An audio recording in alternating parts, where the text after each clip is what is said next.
Hey everybody. All right. Well, how's everybody doing tonight or today?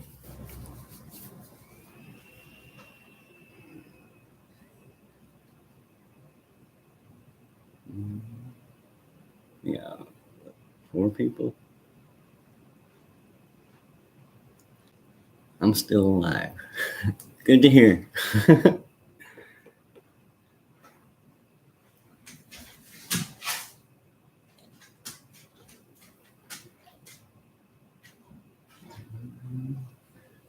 Well, looks like we got 4 people in here anyway. Um, just kind of wanted to update everybody uh, about what. Anyway, I got a lumbar epidural appointment the other day. Let's see, that would have been on July 6th, and that was for the 20. Let's see, that would have been for the 16th.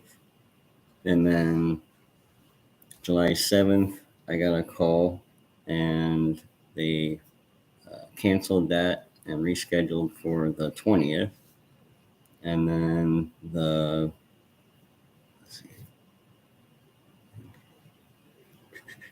where'd it go? Okay. Oh, sorry. Take that back. I was reading the wrong thing. So let's see. On 7/6, they set the surgery date. On 7/10, they reset the date for August 20th, and 7/13 they moved it to the 26th, which is impossible because of my surgery date. So I can't get a lumbar epidural before my surgery, which kind of bummed me out. Then let's see. I've been having telepain appointments through VVC, which is Veterans Video Conferencing or something to that effect. And we had, let's see, I got the appointment on 7/6 for, let's see, well, shoot. It's the post I had on my my community page. There's a bunch of things I've been going through with messaging back and forth because this is really hard to explain. I live in Central Time Zone in Nebraska. The telepain people are from western South Dakota, which is in Mountain Time, but they're hiring a lady and a guy from Minnesota, right? Wherever Mall of America is, MN, Minnesota, I think. Anyway, they work there, but they're hired through South Dakota. So when they send me a text message on my phone, it's in Mountain Time. But when I go to my emails, it's in Central Time Zone. So it's like all kinds of confusing. And then on 7/6, I got 4 appointments. And then on July 7th, I got 4, those same 4. And then I got those on 7/6. And then July 7th, I got one at 8:46. At 8:46, I got the 7/13 appointment at 1 o'clock. I got a 7/20 appointment at 1 o'clock, and at August 3rd at 1 o'clock. And then at 8:53, they canceled the 7:13 and the 7:20. At 8:59, they canceled the 8:30. And then July 10th, they set up, let's see, 7:10. They rescheduled at 9:19, and for the 7:13 and 7:20, they rescheduled those for 1 o'clock. And then at 9:21, they rescheduled the one they canceled for 8:03. So, and then 7:13, let's see. Man, I'm gonna have to just go back to my phone. I can't read my own writing. Hey, Brandon Mitchell, how you doing? Let's see here.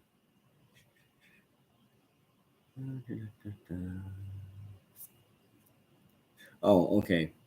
Yeah, those were like text messages just telling me about my appointments, and then they send me another message that says VA has scheduled your appointment for NWI, and then it tells what it is on, July 7th or whatever. Reply Y and then a number to confirm your in-person visit, and whatever, some number to cancel. So it just kind of gives you all that information. Well, let's see. On July 11th, they sent me the one for July 13th. They sent me the one for the 12th. And then on the 12th, they sent me another one for July 13th. And then on July 13th, they sent me a one for the 20th. Yeah. But I can't even tell the story straight because it's like they send me one and then they cancel it. Then they send me another one, then they cancel it. And like, what are you doing? And the mountain time zone and central time zone, it's like, I got to be careful because when they say certain things, it's just, it's confusing. Let's see. Oh, and then if you read the community page post I just sent or just posted this morning, you can kind of see where they're not really reading my files. It's almost as if they assume I'm going to have my surgery in the Grand Island VA or something. The way I'm reading it, it's like, yeah, you'll be here at the VA hospital, and then we'll transfer you to what they call CLC. It's like a nursing home floor, and so like, but what's really going to happen is I'm going to be having the surgery here at the local hospital here in town, and then I'm going to have to be transferred up to the CLC floor to have people take care of me and stuff while I'm recovering. So that's one thing. And then this physical therapist over Telepain, he sent me a message saying that I need to go to Iowa City, I believe it was, to talk to a pharmacist or something. And I was like, what? Like, I don't even live there. I live in Nebraska. So these people, they're just like, I don't know. They're going off in their memory, and it's like a bad memory. Hi, Cloud Kicker. Yeah, I definitely need a personal assistant. In fact, that's another complaint of mine or update. When I first moved, previously, before I moved here to Hastings, I was in my hometown, and I had a community support worker, and she would come in and she would like read through my mail and kind of like translate it for me, kind of put it into layman's terms if she could understand it. And she'd help me kind of advocate for myself. Like, she wouldn't do it for me, but she'd like be beside me, and like if I'm telling, like I was talking to a lawyer one time, and she was sitting there with me, and I forgot to say a few things, and she's like, "Well, didn't you want to tell them about this?" Oh, okay. So she kind of helped me there and stuff, and we had a really good relationship. But then I moved here, and I started having all them problems with the VA, and she doesn't know nothing about the VA. She's a state employee, so she doesn't know about the VA. So um, they ended up getting a mediator, a person.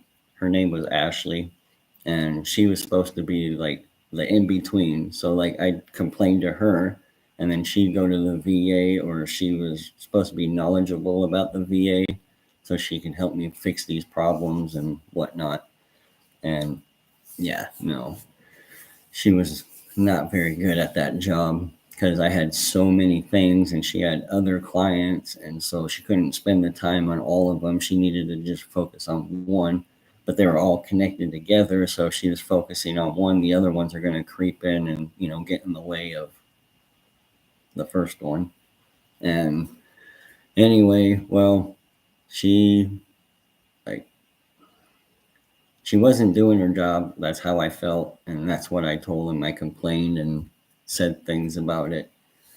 And so eventually she just like dropped me from her caseload or whatever. And then if you guys have been watching the channel for a while, you'll know that they felt scared, and so they called my civilian psychologist, no, psychiatrist, and they called the cops on me.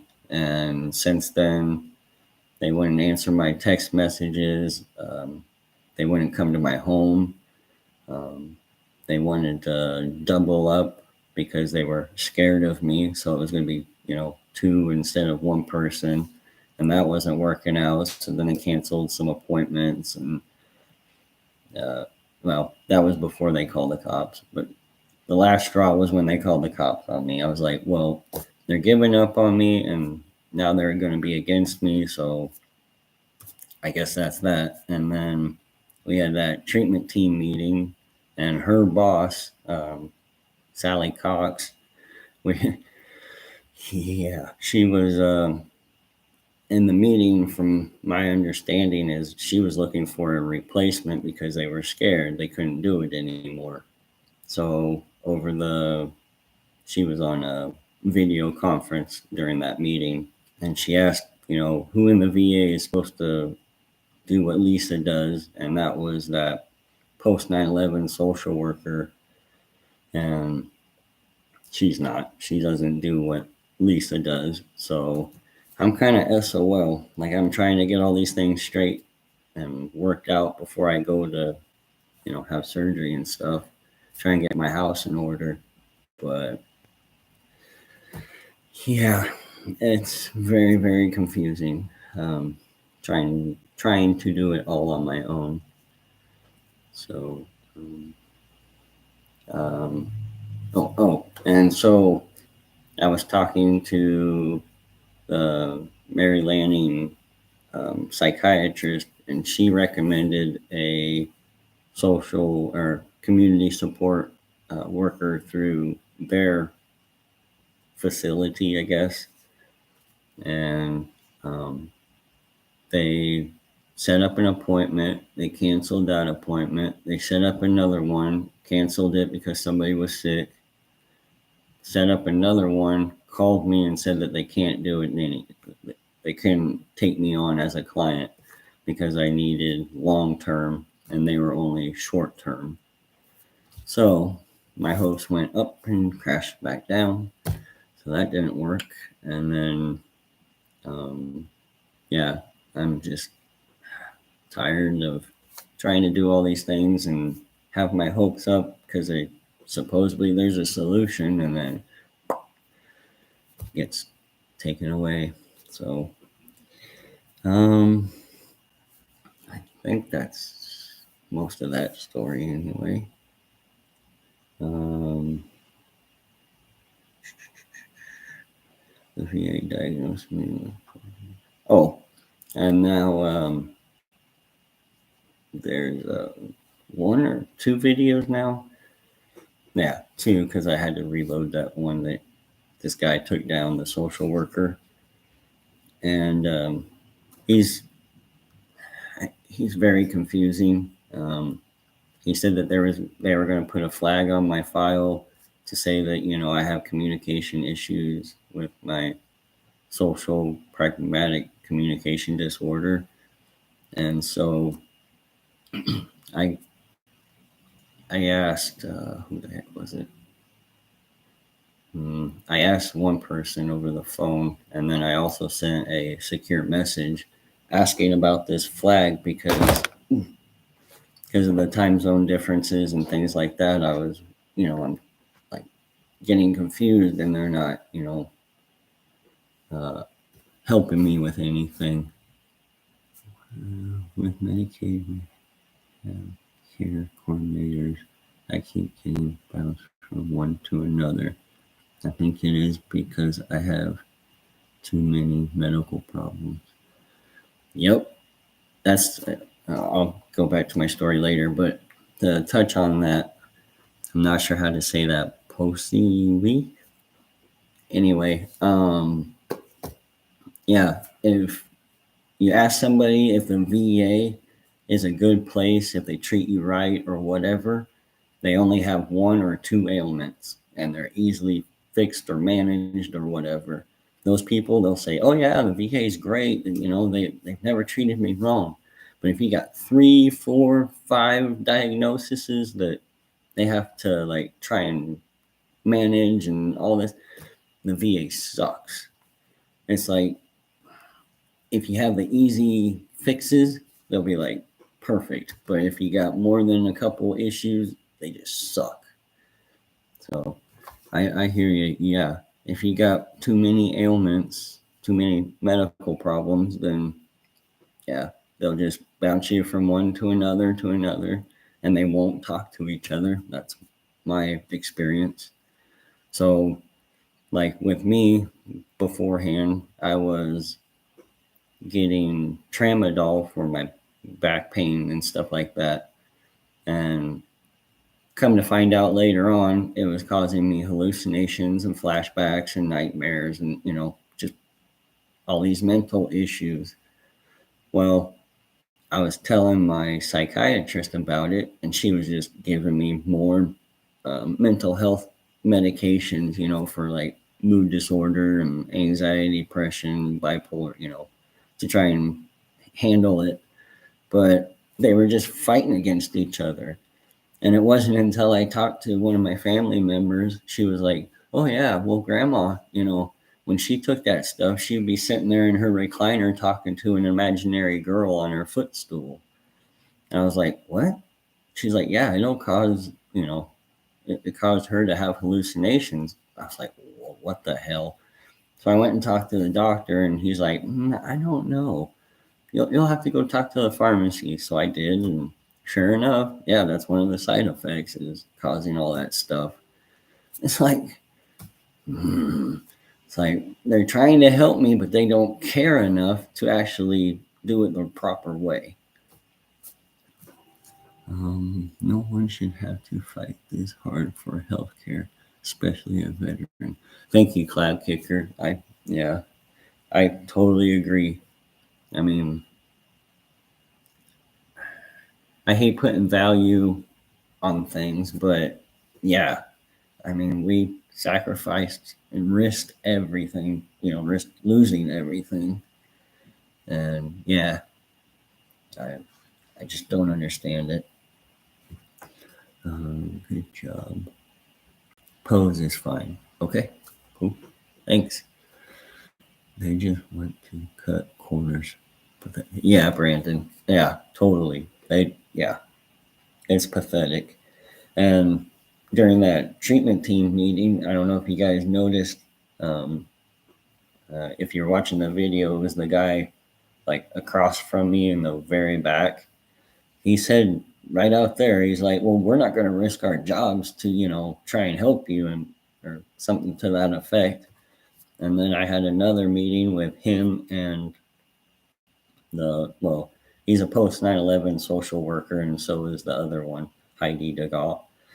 So I was talking to them, and sure enough, they said the same thing. Like, we're not going to risk our jobs to do this, to help you, and blah, blah, blah. Like, yeah, they don't. You signed a contract with these people. You did your part. It's their turn. Amen. Yeah, totally. Don't feel bad. It is different for you. It is different for you. Yeah. From like civilians, I suppose. Yeah, it's a little bit different. I mean, they wouldn't have put me in that position, during deployments and stuff like that, then I probably would have been okay.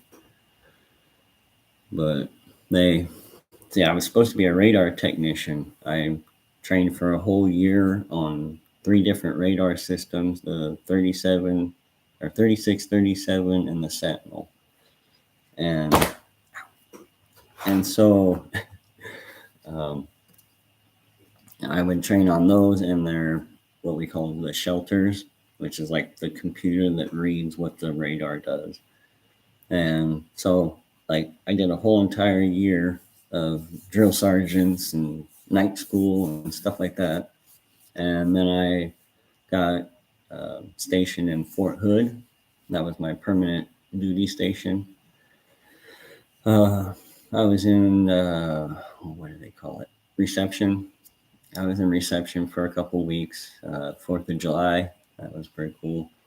They had a big old blowout for that. And then, let's see. I think it was the end of July, August. I went to RTC, which was down in Fort Polk, Louisiana, and went down there and trained. That was pretty fun. There was a tropical storm hitting, and so we all had to take shelter, and then we had alligators and stuff crawling through our camp, and yeah, it kind of freaked me out because that night we were supposed to do the laser tag type of battle training and stuff, and I'm like, there's snakes, there's alligators, there's all kinds of stuff in here. I don't want to lay down in the prone position. And anyway, when I got done with that, they sent me over to Iraq, and I got to Kuwait. We were there for a couple weeks, or a few weeks at least, and then went to Baghdad, Iraq. Got there at night, and I guess they couldn't see very well, and I guess my paperwork said radar mechanic. Well, they missed the radar part and seen mechanic. Oh, you're going to the motor pool. So then I got retrained on light wheel Humvee mechanic. I did a crap. Well, I also worked on track vehicles just a little bit, not much, but yeah. By I think the third month? Yeah, about the third month I was there, they fast tracked me, so I went from PFC to specialist, and then let's see, where was I going with that? Oh, and when I got my specialist, then they had me start signing off on paperwork. Well, you're supposed to be, it's been so long ago, I think it was level 20 or level 40 mechanic before you can sign off on paperwork, because you got to take the responsibility. Like, if, let's say you changed the tire and you didn't tighten the lug nuts and it falls off, whoever signed on that paperwork is responsible, because they're supposed to double check everything. Well, I'm not a mechanic, but they're like, yeah, you just sign it off. I'm like, I'm not a mechanic. I can't do this. And they're like, oh, just go ahead. I'm like, okay. Like, I didn't have really a choice. So I started doing that. And then that tour was like just shy of 6 months, so I didn't get my combat patches or stripes. And then I got home and they put me in ELM, which is like radio, um, computers, service and recovery. And so we just sat around and did extra duty. Like that was, instead of ELM, it should have been extra duty. Because we would like pick up cigarette butts, mow, rake, you know, trash collect, go sit on CP, um, run for parts, or we were just the gophers and stuff like that. Hey, Lion One.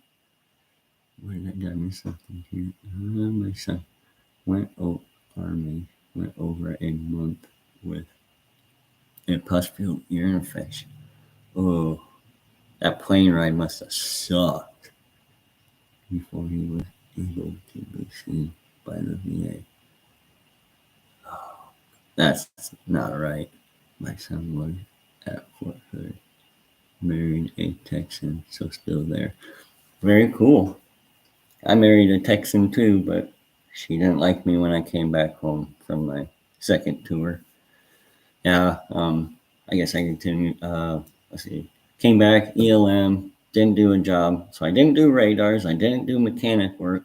I was just doing extra duty. So all that knowledge I learned, and we had to sign a contract. So, because you're supposed to have like 12 months between deployments, but we were, gosh darn, I can't remember the term, but we only waited like 8.5 months and then went, went again. And we were in, we were in Kuwait for a month, and then we went to um, Kirkuk, Iraq, which is kind of up north, and it's not too far from the Eternal Flame. If you Google that, Iraq Eternal Flame, it's right there. Ugh, that smell is nasty. Anyway, I was out on patrols that time as a mechanic, so doing kind of two jobs I wasn't trained to do really, and especially when we got 4 MRAPs, and I'd never seen one before that deployment. So they were putting all this responsibility on me, and I didn't know shit. I guess fake it till you make it. Anyway, so yeah, that's kind of my story. And then, what, 4 or 5 months? Well, yeah, about 5 months in, I blew my back out, and I was rolling out of bed and popped real loud. And I still think it's from the full battle rattle, because right at the bottom where the uh, flak vest, the bulletproof vest, where it ended at the bottom of it is right where my back went out. So anyway, it went out and I was hunched over, like I couldn't stand up straight. It just would, my body would not let me. And so I crawled over to the TC's CHU, combat housing unit, and knocked on his door, and he's like, "Hey, what's up?" I was like, "I can't stand up." And he's like, "Oh man, all right, go to the sick call," which, man, I wish I had a map, but it was a long, long ways. And so I'm like hunched over, just, you know, uh, breathing heavy, but shallowly. Well, that's not how you say it. Rapidly, but really shallow because I couldn't catch my breath hardly. Finally got in there. They gave me 3 days of bed rest, 800 milligram ibuprofen, told me to drink water, and then put me in the motor pool for the rest of my tour. So that was that. And then, then I came home, I slipped and fell and really herniated it. So then they did a laminectomy and microdiscectomy. So, and that kind of gave me permanent nerve damage because the scar tissue built up around the nerve endings or nerve fibers or something to that effect. So that's, yeah, been dealing with that since 2010. Let's see. Anybody got questions? I'll take questions. 3 whole days and aspirin. Yeah. Right?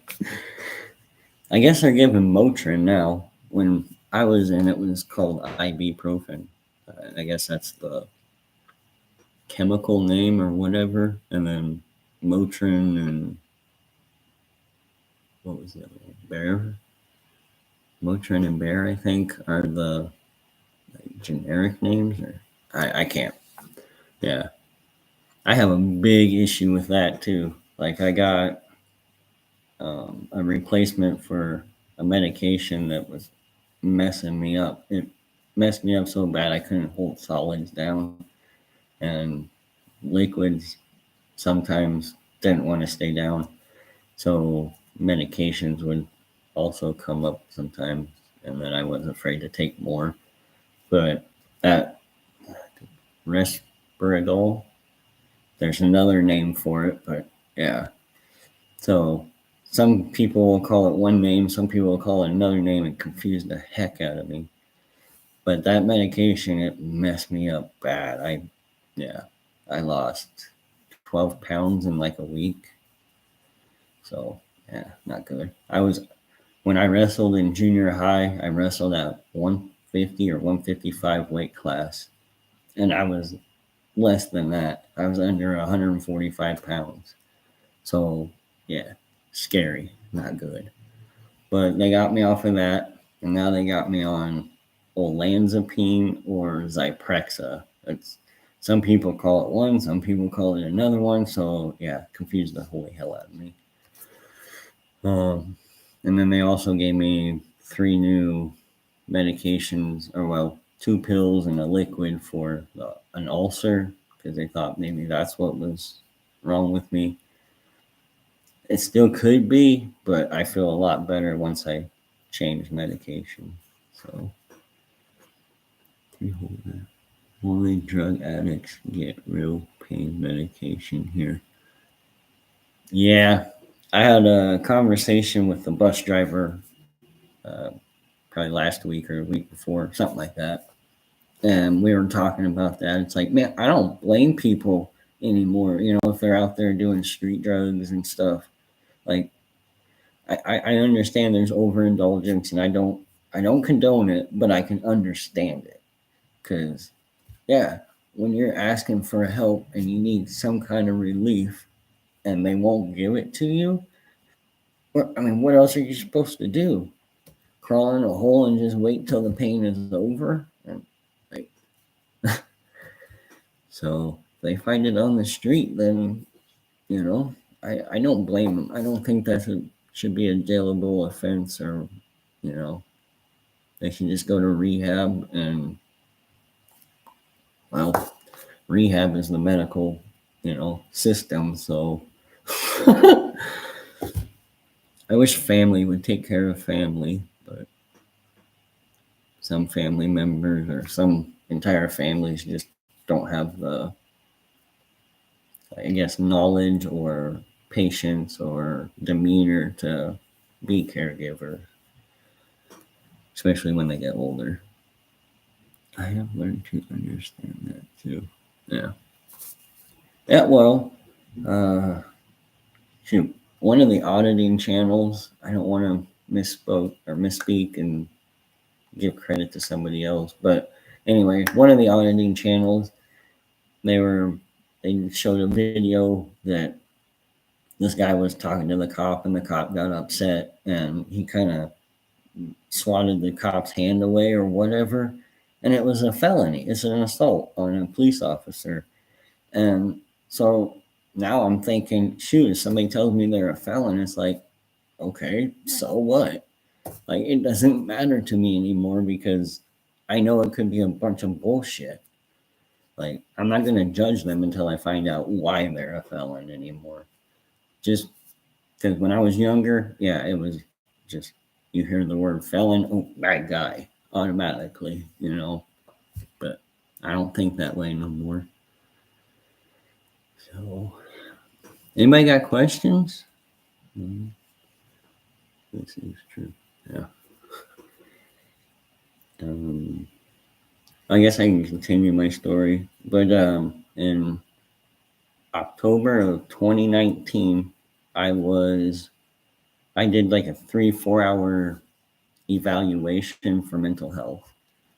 And they diagnosed me with that social pragmatic communication disorder, PTSD, anxiety, depression, dyslexia, and they say Asperger's.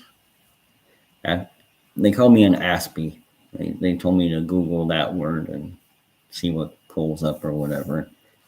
It's like autism spectrum.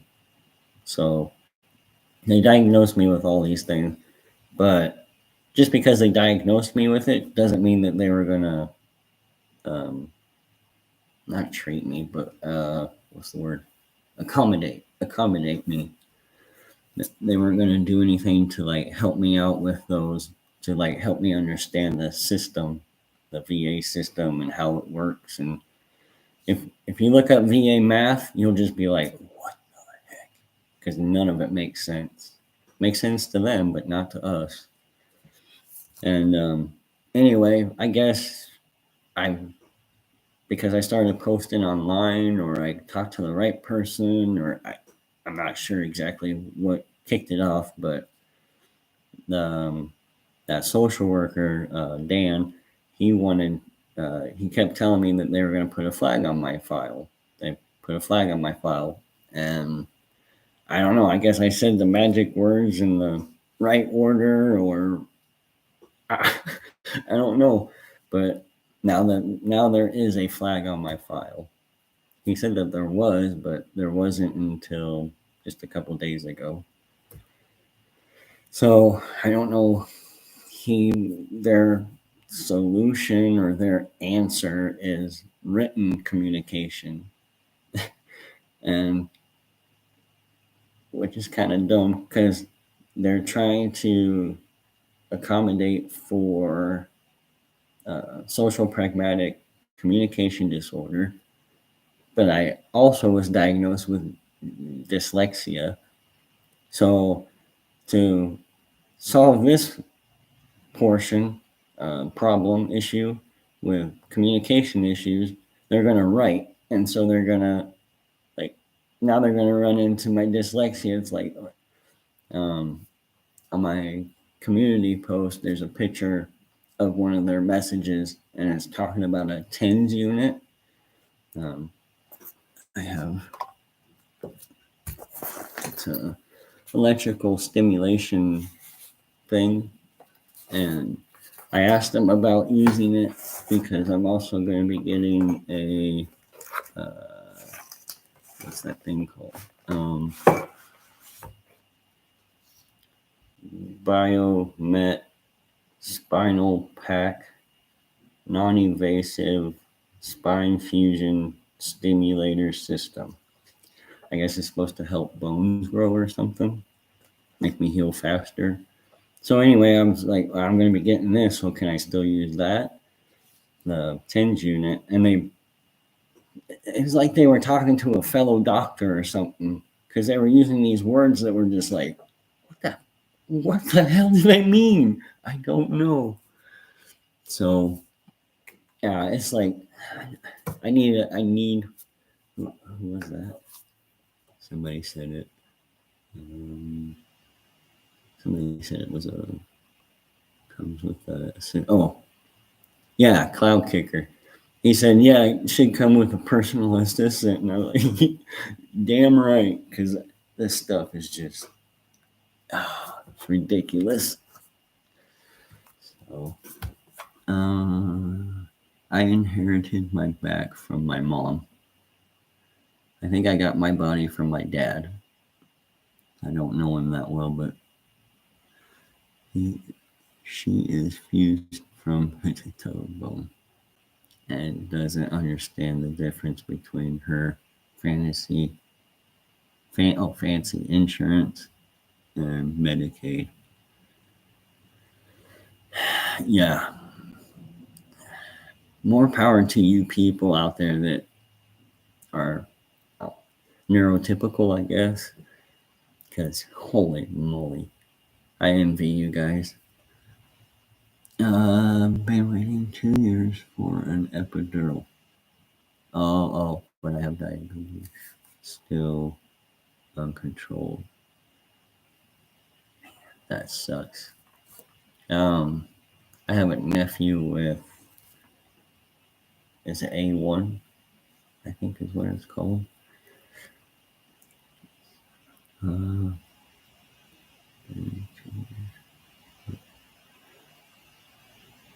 That's just wrong.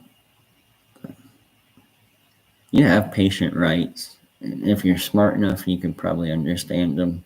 I tried to go through them, and I think I was abused or neglected, or however they say that. But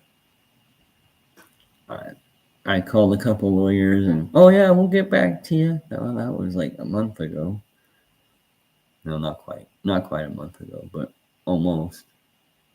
My boyfriend has Asperger's. Yeah.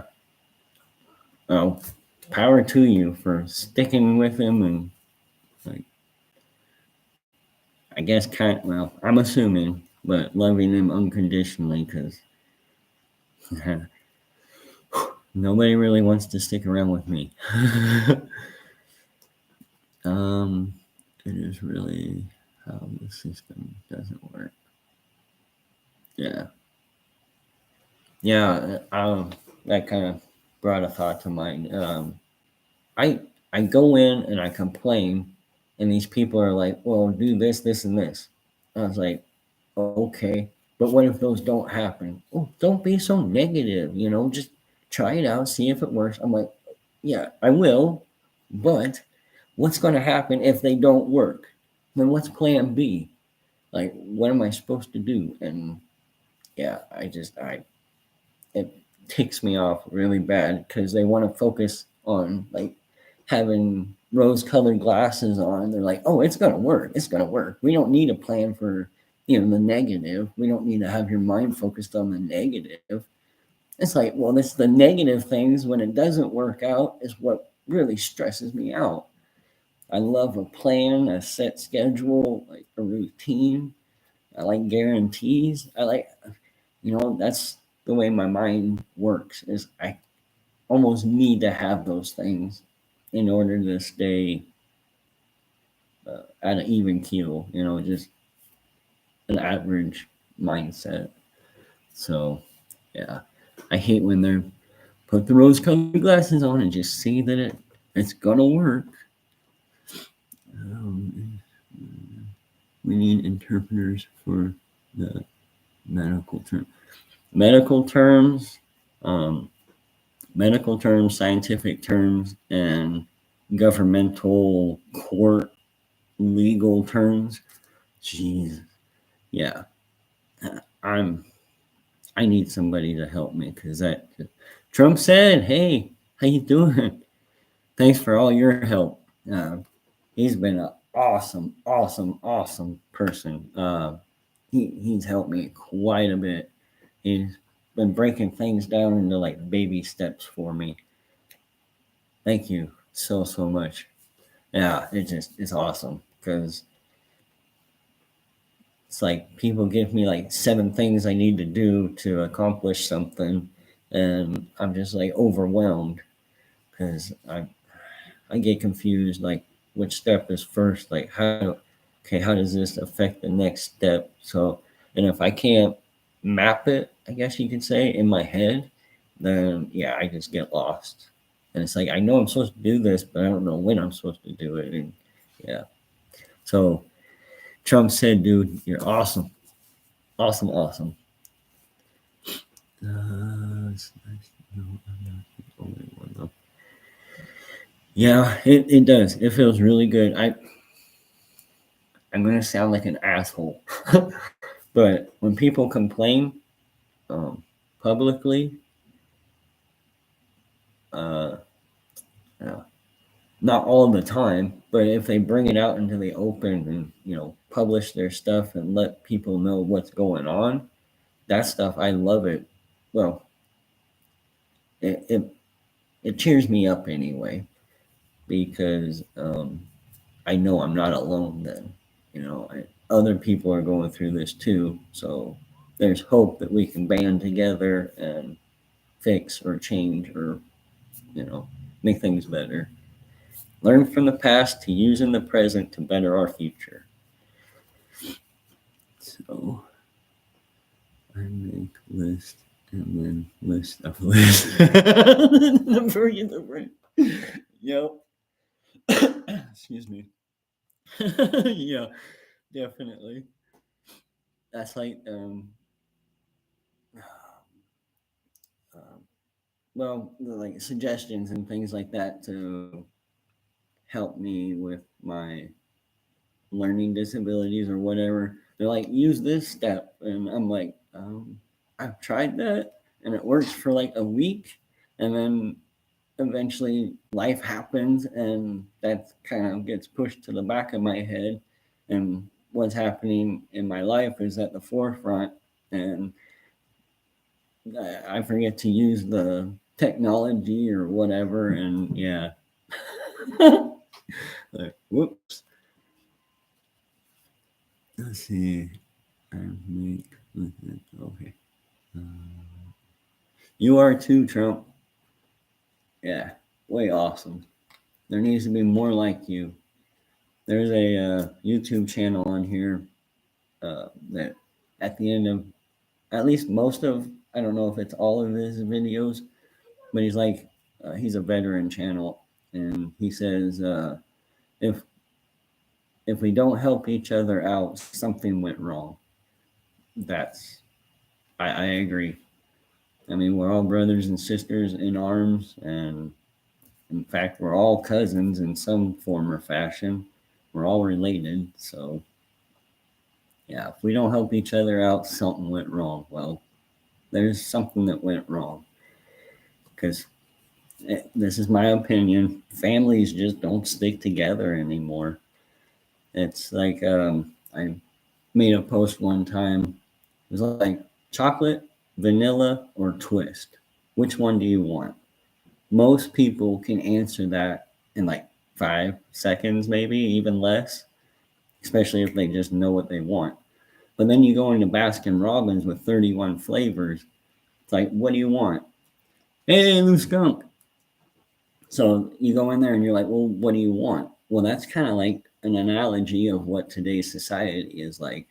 You grow up in a small farm town or, village, or maybe a small city, but you live there and, there's limited options. They're good options, but just limited. So, you grow up, I want to be a farmer. I want to be a fireman. I want to be, whatever. It's just, there's so few options. It's just, what you want. But then you get out into like cities and metropolises and, stuff like that. Those people make up a big majority of our society, and they're like walking into a Baskin Robbins. They don't know what they want to be. So they're all confused and trying this like hairstyle or this clothing style or, this belief system, and then transferring, going to this beliefs, just trying everything out. And they don't know what they really want. Well, they might know what they want, but they just can't find it. And so then families don't stick together. Excuse me.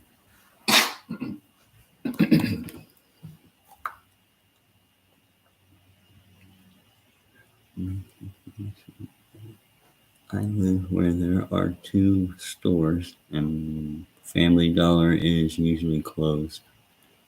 Boy, been there and done that. I like small towns, but you do run into those issues where there's so limited options. They can charge whatever they want, because like when I first moved back from the army, I lived out in the country. I had I lived in an RV in my buddy's the end of his driveway, and I plugged into his house. And so when they were at work and stuff, I was just calm, quiet. They had a dog out there, so I could play with that dog, and it was just I loved it. It was calm, quiet. There was like maybe a quarter of a mile down the road, there was another neighbor, but there was like raccoons and deer and chickens, or not turkeys, and I mean just squirrels, rabbits. Just there was horses next door. It was just I loved it out there. But I always had to travel for medical care, so that was kind of tough. But then we moved to another town. Me and him and his family together. I did the same thing because they were in a little bit of a financial bind. Not really, but sort of. So when I was paying my rent, it kind of helped them out and stuff. So they kept me around for a while. And then they had the house sold out from underneath them. So then I moved to a town of like 500 people. And still, okay, I loved it. But again, there was only one grocery store and they could charge whatever they wanted, because the next one was like an hour or 20 minutes away. So, if it was something quick and simple, like maybe a loaf of bread, you kind of ran out that morning and you didn't want to run all the way just for one item. You'd have to buy it there. And yeah. So anyway, I lived there, and I lived on the north edge of town. So behind my house was nothing but pasture. I think there's a video on, or maybe it's a clip within a video. Anyway, yeah, I lived there for a while, and same thing. There was deer in my backyard, raccoons, um, just all kinds of nature and stuff. I loved it. I can sit out back and not see a whole house, as far as the eye can see, and my peripheral and stuff like that. There's just nothing, and I can just hear the birds chirping and the crickets, and just loved it. It was fun. I liked it out there. But then I had that house sold out from underneath me because I was renting to own, and took the contract to the lawyer, paid him over $500 to look it over, and he called me a few times and racked up my bill a little bit more. And then, like, I think it was like a month or two later, he finally sent me an email or a paper mail, one of the two. He's like, yeah, you don't have a case. Right here in this paragraph, it says you have to renew it every 2 years.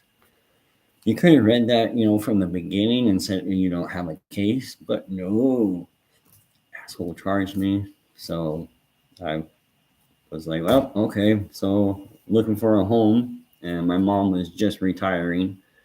So she moved to a not an assisted living. She isn't that bad, but it's kind of like a village for like elderly. So she lives there, and so I bought her home from her and moved back to my where I was born and raised. And that was okay, but I didn't really have much of a social life.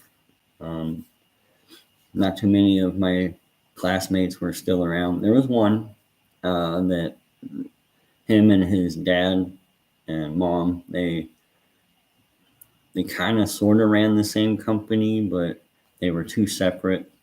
So he would run like, it wasn't a head shop, but like if you've ever been in one, they have like the flags and the blades and incense burners and D&D stuff, and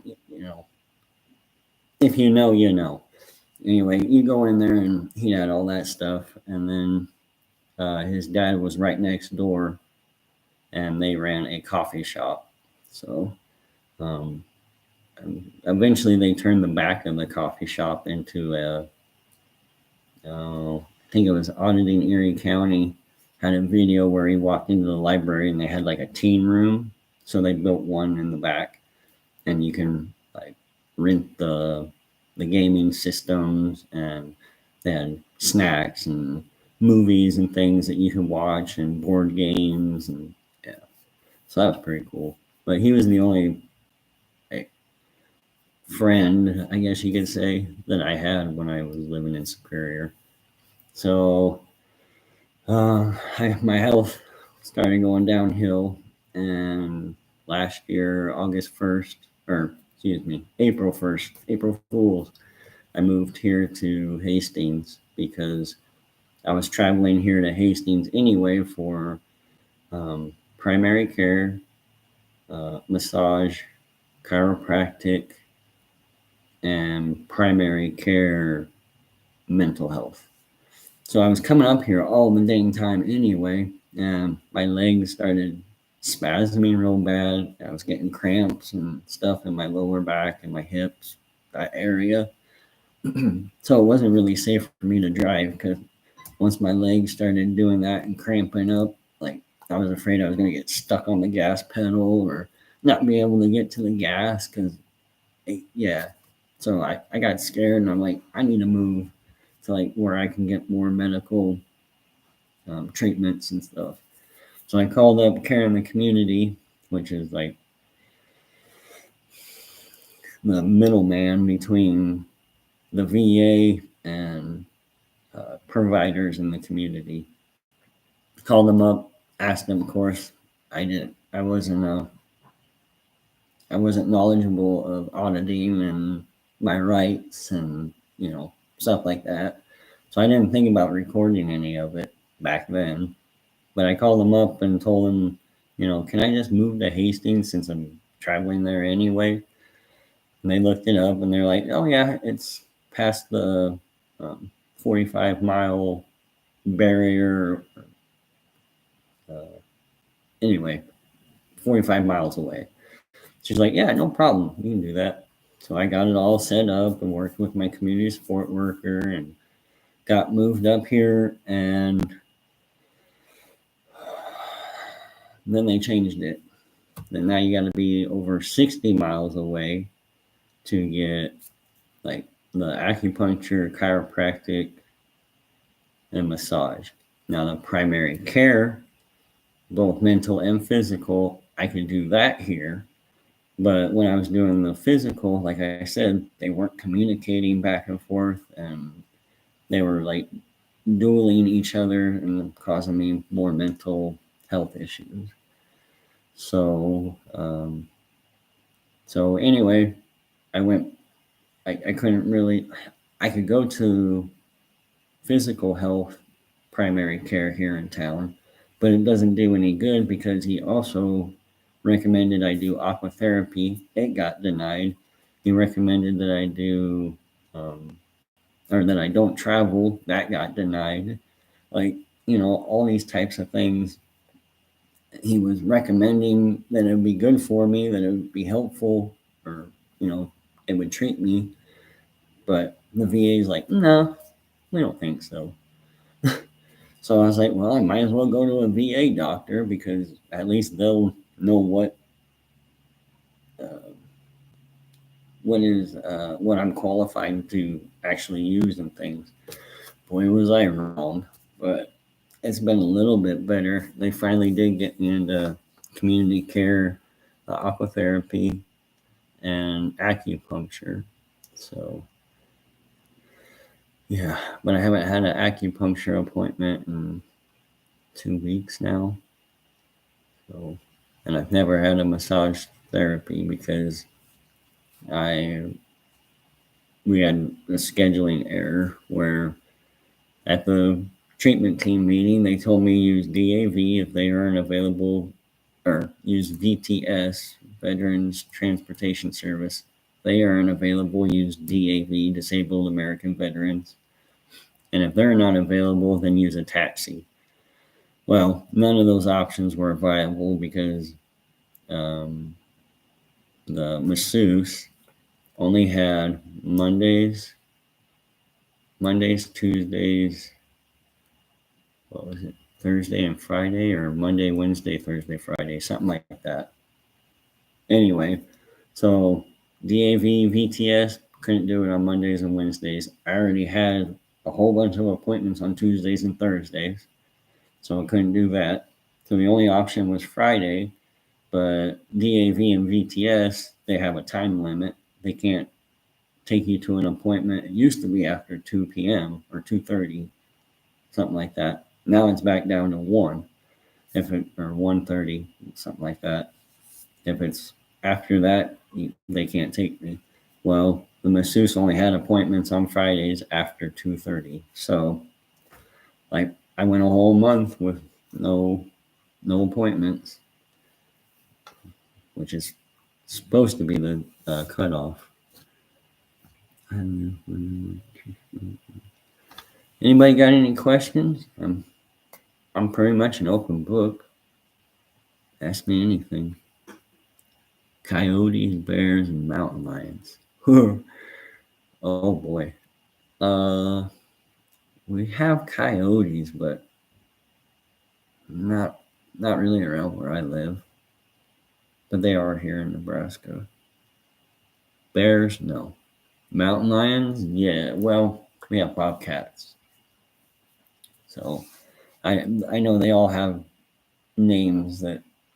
So there's like bobcat, panther, wildcat. I think maybe some people call it mountain lion, but I'm not sure about that. But yeah, we were playing football down at the churchyard.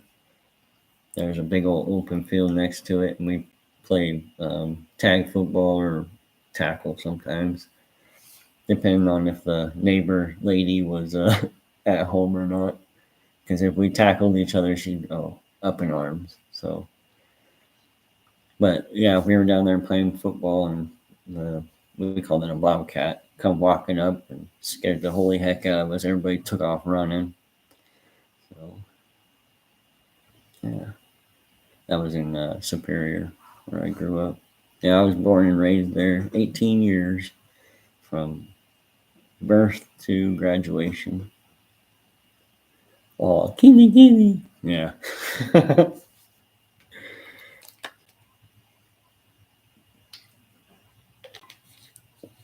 Oh, man. Well, it's my party and I'll cry if I want to.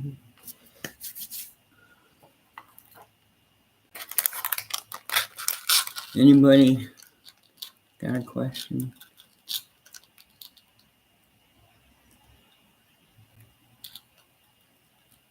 What kind of music does everybody listen to?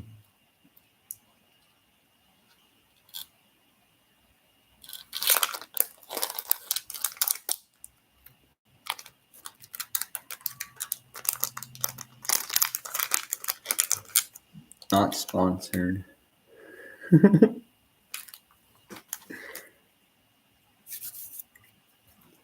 Country? Nice. Yeah, I just listened to Garth Brooks just a little bit ago. Thunder Rolls and Friends in Low Places. Never went. Yeah, me neither. Now, occasionally, like, I'd like it. I played a little bit of football before my doctor said no more. But anyway, before a game or whatever, some of that is either Metallica or AC/DC. One of them two. They had this pretty cool song, Thunderstruck, and we play that before going over our bridge. So we walk down from the locker room and go over this creek, and you can hear our cleats and stuff over the bridge, and we'd be in unison. But we'd play that before we left, and to get everybody pumped up. I like pretty much any kind of music as long as it ain't got screeching, like polka, The accordion kind of gets me. I think it's violins. They get me and stuff like that. Um, hey, North, how you doing? What kind of music do you like? I'll be right back, guys. I gotta feed my dog real quick. Okay, thank you.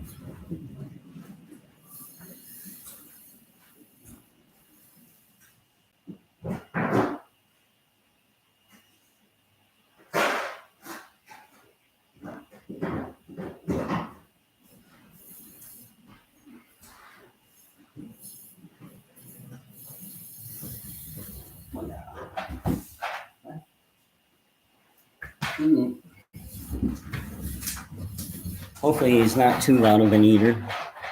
You can probably hear him though. All kinds, just not polka. Yeah. Um, I can't say I hate all polka though, but my it's kind of a tie between blues, jazz, and folk, um, like bluegrass music. Those are usually my, you know, if as long as they got a beat, yeah, I like those too. Peace. Well, I brought these over to kind of show you guys. These are some of my favorite movies. Oh boy, there's a big glare. This is a Phenomenon by with John Travolta. It's an awesome movie. It's sci-fi, but there's a lot of good messages in it. You know, like how to think about things, and kind of made me realize how wasteful my thinking was. I really, really wanted to become like a minimalist because it, it's so sad that I know like actors and characters and I know their stories and their histories, but I don't know my own cousins and nieces and nephews and brothers and aunts and uncles. I don't know their stories very well, but I know these guys' stories. It just and that the movie kind of got me to thinking about that stuff. And then the next one is Peaceful Warrior. It's a gymnastics movie about Dan Mil- Millman. How do I say it? Yeah, Millman. He's a real person who really did gymnastics and really did train at, I think it's UCLA. But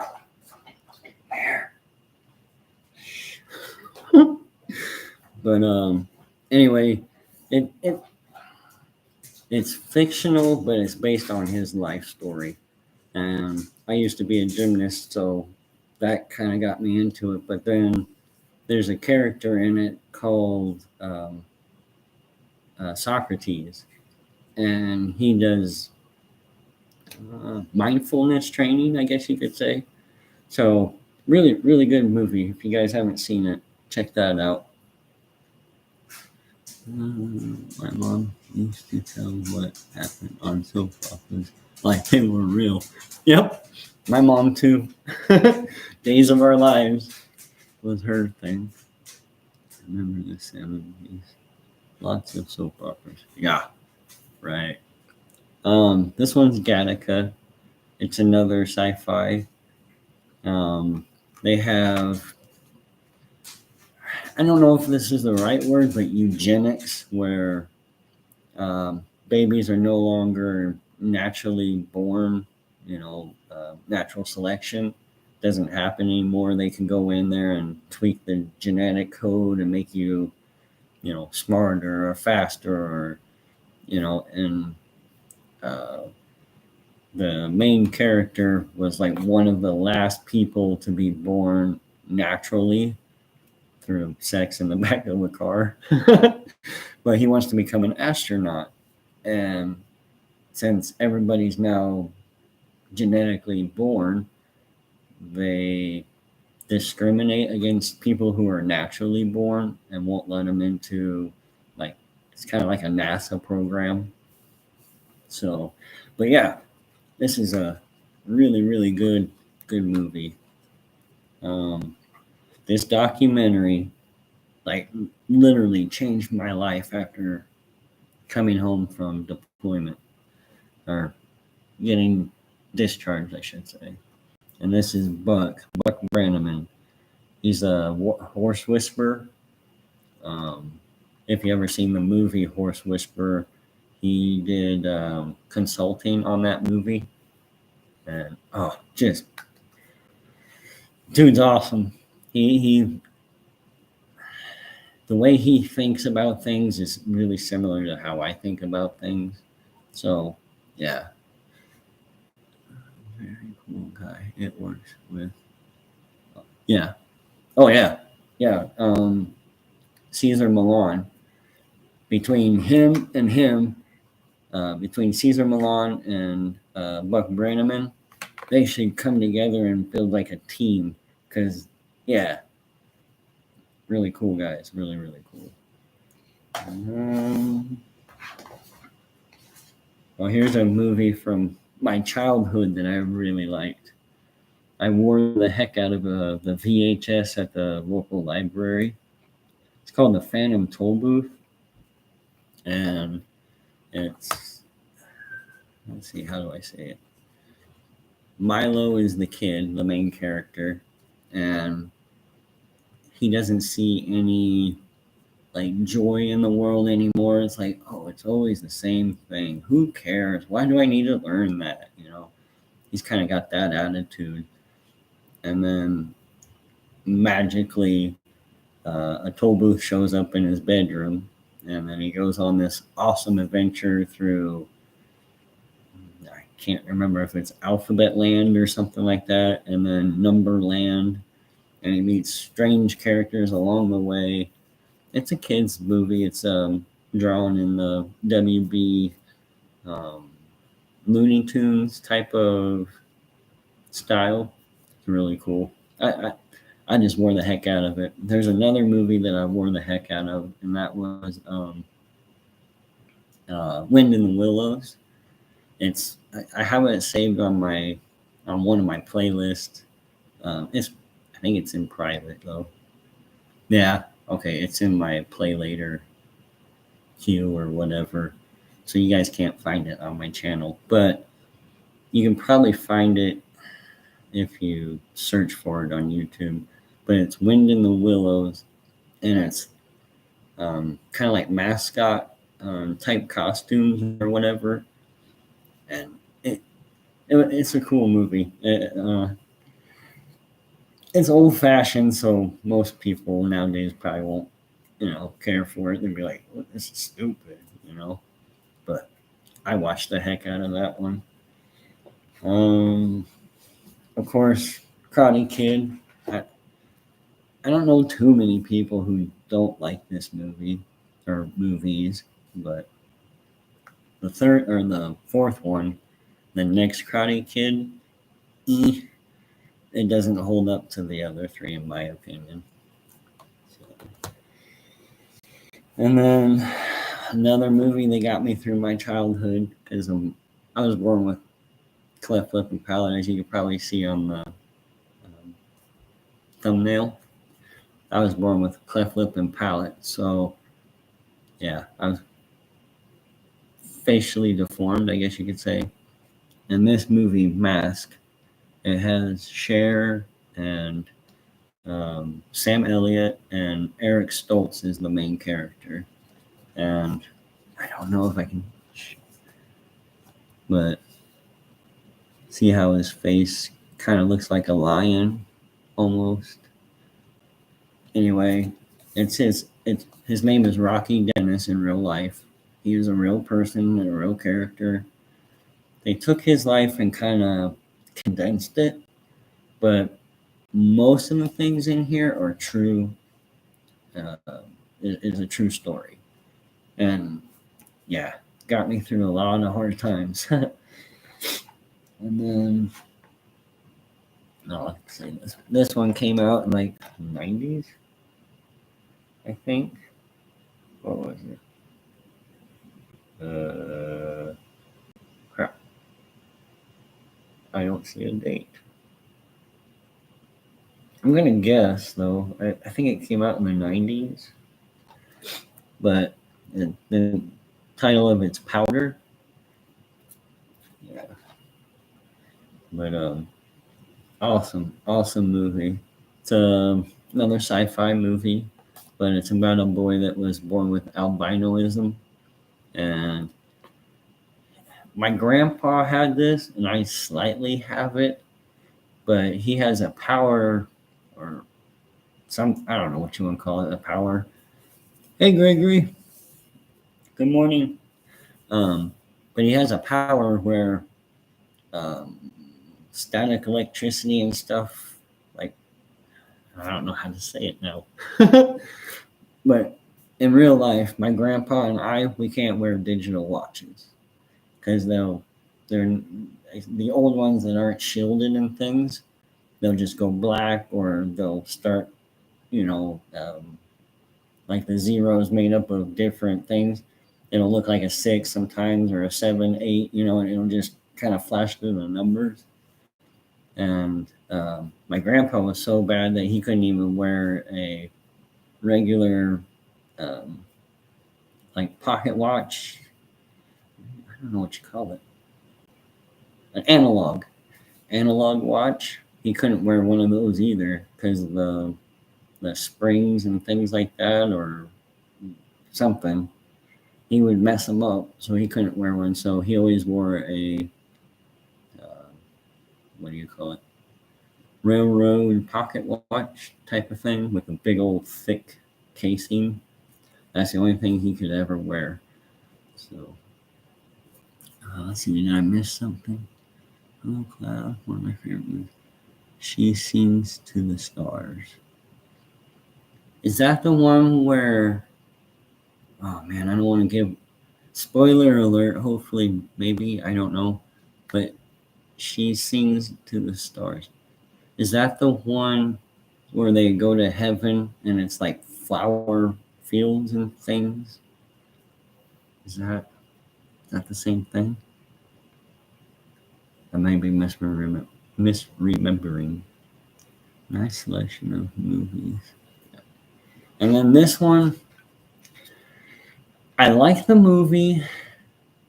It's a good watch, but it kind of irks me that they don't use a real diagnosis. This is all fiction.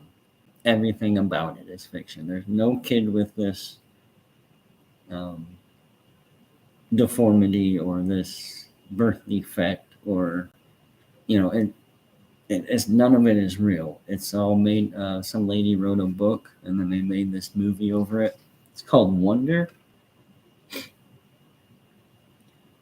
But yeah, because the main character's name is Augie, and his face is a little messed up, and he had a whole bunch of surgeries, and like they make a point of showing the hospital bands on his thing, and on his like wall and stuff. And like I said, it's a good movie. If you don't have deformities, it probably wouldn't bother you at all. It'd probably be an awesome movie to you. But they could have used a real diagnosis. That's just my thing. They could have advocated for and brought awareness to an actual deformity. So that's just me. I'm just griping.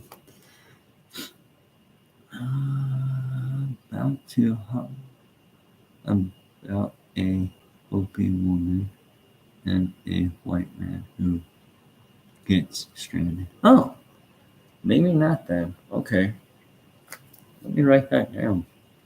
See if I can find. If you know, type it in the chat. If you can find that on like Tubi or Voodoo, or free. What am I trying to say? Streaming apps, I guess, or whatever. Oh, it's on YouTube. Okay, awesome. I'll look that up later. She seems to stay. She seems to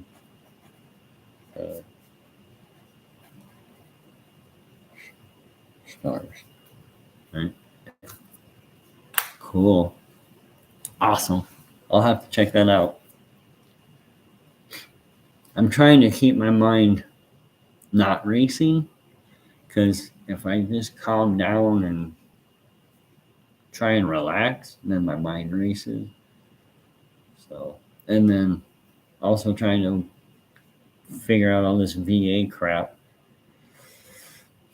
Yeah, my mind just races and races, and I can't keep a straight thought. So, I've been watching the videos and trying to just zone out for at least an hour or two.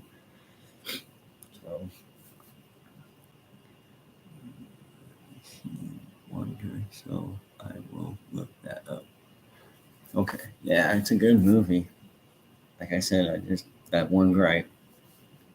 So I have a ton of movies. I got over 2,000 digital ones, but I got, I don't know, maybe 50, 60 DVDs or Blu-ray.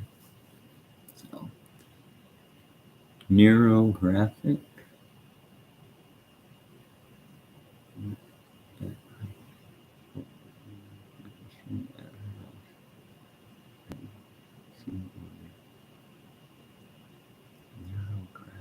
I'm not sure. How you doing, Gregory? What kind of music do you listen to? Hey, Keto. Good to see ya. My motivation. I found it helps to learn things. Is philosophy. I listen to Alan Watts lecture and other stuff. I agree. Yeah. I've kind of lost interest in it, but I used to watch the behavioral panel and Spidey. Gosh, what's his name? The name of his channel. Anyway, he's a professional mentalist, a magician type of person, and they talk about behavioral. Yeah, just like the behavioral panel, they'll watch interrogation videos or interviews, and they won't put in their opinions about the person and things, but they'll talk about what that person, like their facial tics and body language and stuff like that, what it means. And that's helped me out quite a bit. Now, like I said, I've kind of lost interest in it recently, but it was a big help. Tribe was an awesome audiobook that I listened to. Not really about philosophy exactly, but let's see here. I might have deleted it, but I did. Yeah, I deleted it. But I've read quite a few audiobooks about philosophy, or read. You know what I mean. Listened to a few audiobooks about philosophy. Man, I wish I could remember them off the top of my head, but I can't. Interrogations are interesting. Yes, very much so. I like watching them. I found an audiobook on YouTube called The Human Machine. It's helpful. Cool. Okay. Human Machine.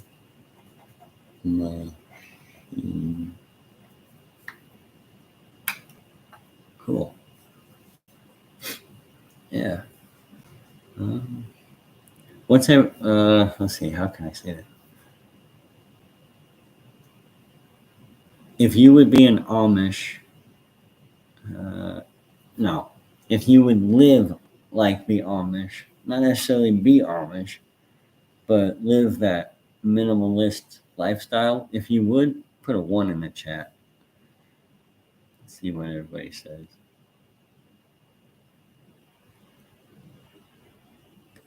About controlling your perspective. Okay. Keto on Kratom?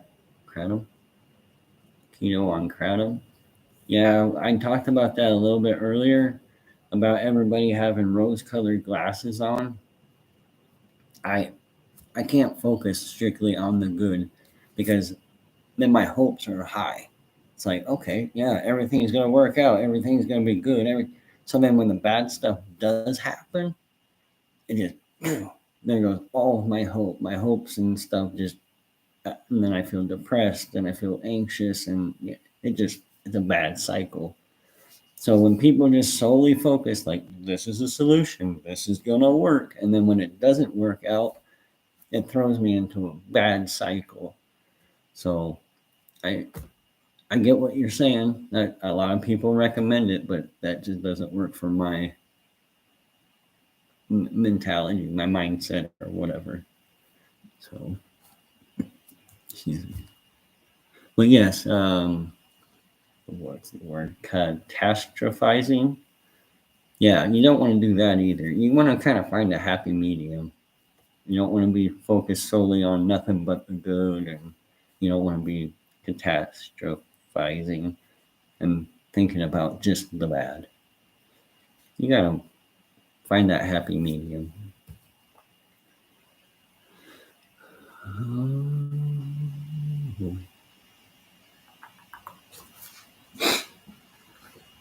Excuse me.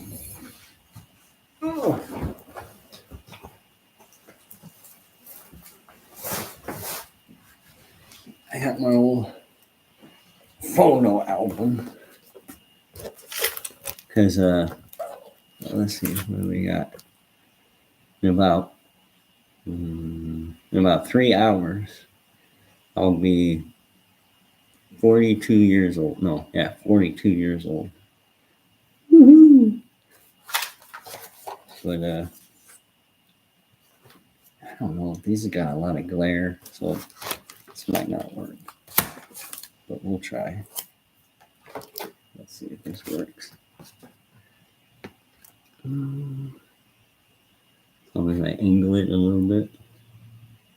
There's me as a little baby.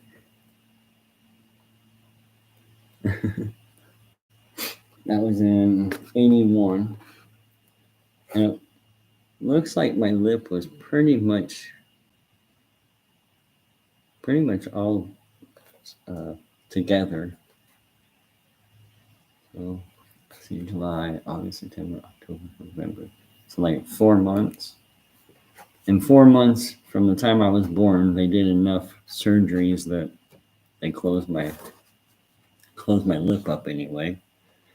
I know at 7 years old I had 11 surgeries. So,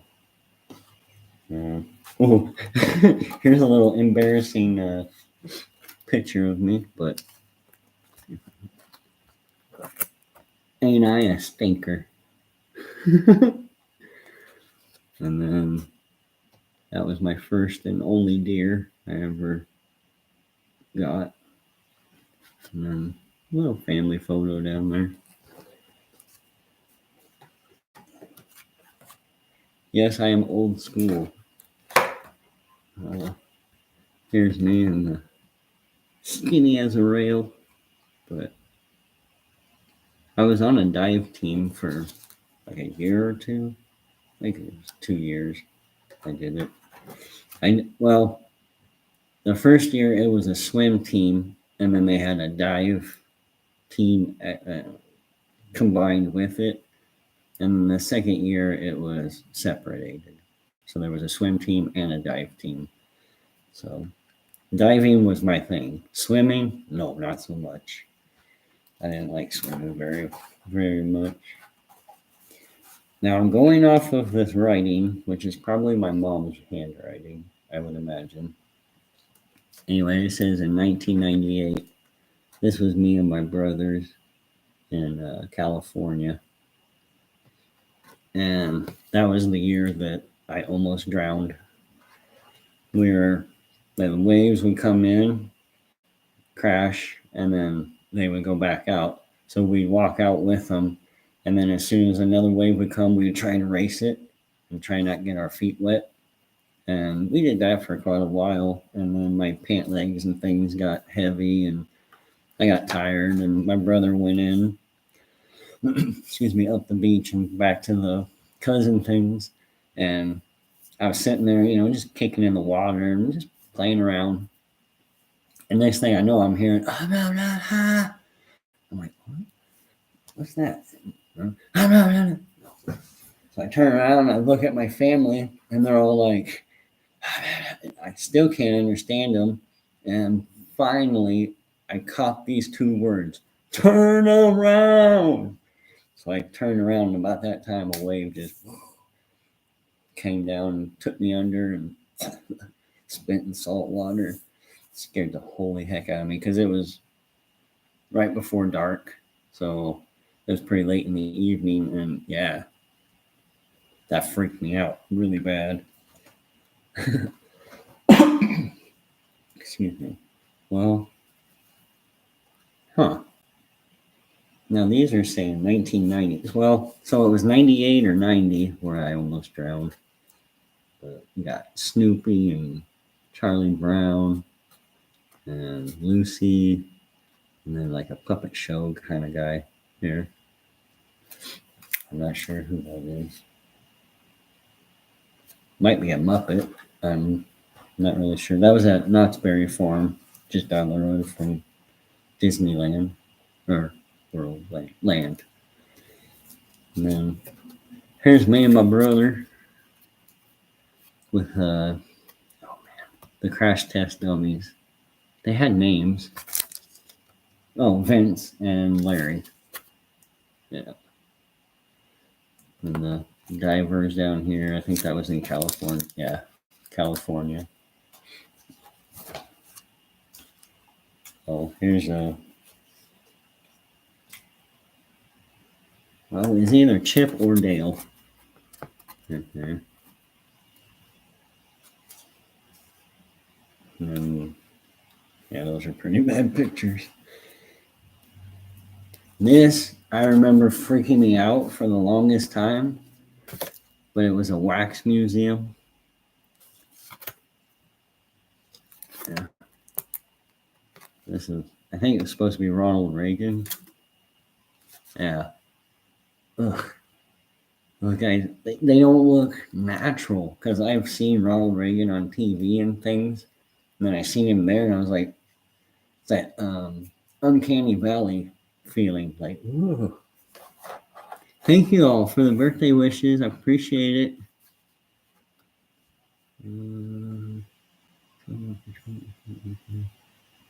Thank you, Pose.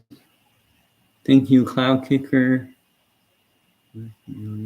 I can't swim. Hey, Pose. It took me a while. Like, I've almost drowned 3 times in my life. There was this one. Then when I joined the Boy Scouts, we went to the Niobrara River up north, and that thing moves really fast. Like, I didn't even have the strength to really walk out into the middle without it like taking your feet out. So you had to kind of like lean into it. But down the river, there was a spot where it got really shallow and had worn away the rock. So it was kind of like a slide. So we'd all sit on that and then push us out, but then into like a little pool. Well, that year the water was low enough that it started forming a whirlpool. And I swear to God, unless somebody was messing with me, but something grabbed my leg and it had to have been the whirlpool. It just pulled me down, even with a life jacket on, pulled me under the water for a good while. And then the whirlpool was here and the stream, went down and I come popping out over here. So I don't know what happened under the water. It was all dark and freaked me out. Come up spitting water and things. And then the third time was I was taking swimming lessons, but still didn't quite know how to swim. And I was playing tag, and this girl ran into the 5 foot area, or no, 6 foot. She jumped into the 6 foot area, and I jumped in after her trying to tag her, and didn't realize where I was at, and almost started drowning. I bobbed like 6 or 7 times before this big kid jumped in, and I grabbed onto him for dear life. I'm like, I can't swim. Just coughing up all kinds of water and stuff. So yeah, I have thalassophobia, fear of deep, dark waters. If I can't see the bottom, it freaks me out. Hey, Farlap, good to see you, man. Canyon Valley for sure. Right. Tito, thank you for the birthday wish. It's your birthday. Have an awesome day. Thank you. That is creepy. Yeah. Now, this one probably wouldn't have freaked me out too bad. This was Pinocchio. I mean, the only time I ever seen that was a cartoon, so no big deal. And then here's me and my brother at, I think that's Pikes Peak in the background, if I remember right. Colorado Springs, yeah, Pikes Peak, yeah. So, yeah, Colorado was kind of like a second home. We never owned a property there or nothing, but we spent a lot of time out there because my mom and her first husband were Fort Collins, Colorado, is where they lived. So there's not too many pictures of me. Oh, there we go. This is at the Caves Scenic Center. It must be near St. Louis. St. Louis, Missouri, I think. But look at them BCGs. Big, ugly glasses.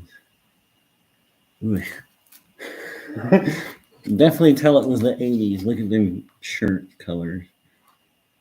There's one in here later on where I'm all decked out in neon and black and neon colors. St. Louis. Oh, here's a story for you. That's me and this guy I sat next to. I'll preface the story. We went to a church group outing to what we call the Champions. They had like mini golf, go-karts, swimming pool. I mean, all kinds of things like that, like a small amusement park type of thing.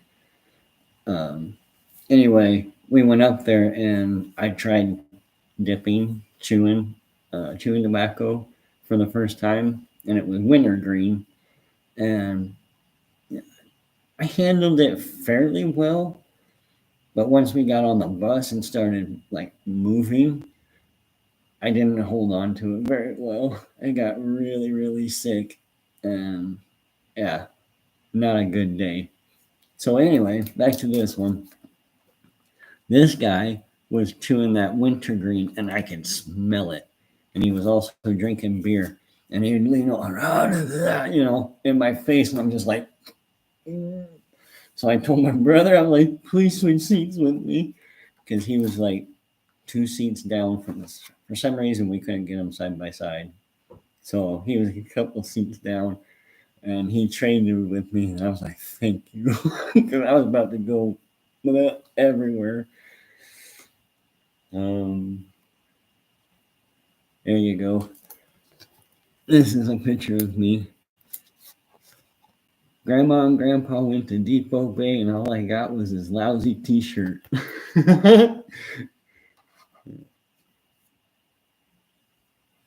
Here's a couple cute pictures, I guess.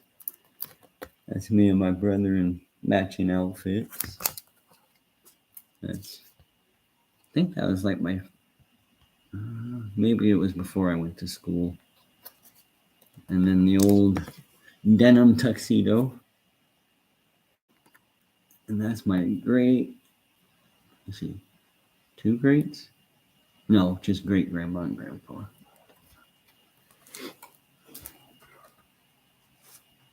And then,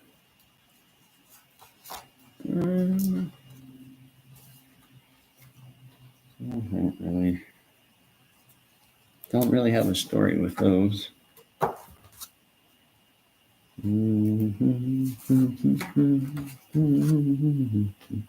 Wedding photos. But yeah. Oh, here you go. This was my Halloween costume one year. I would pop up when kids came up to get trick or treats. That casket is, I built it. Well, my brother helped, but yeah, we built it. That was a fun year. I love who loves Halloween? Put a 1 in the chat if you love Halloween.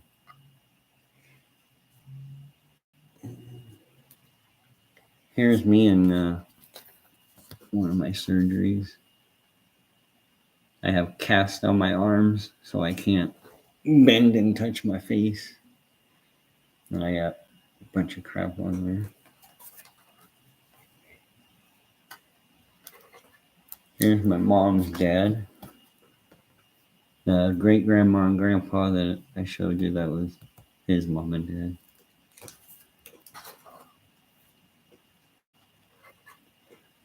Now keep the comments G-rated, okay? But that's my mama.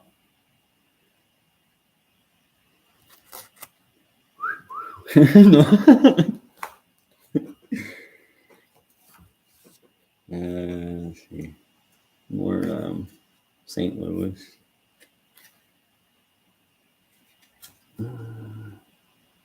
Oh God.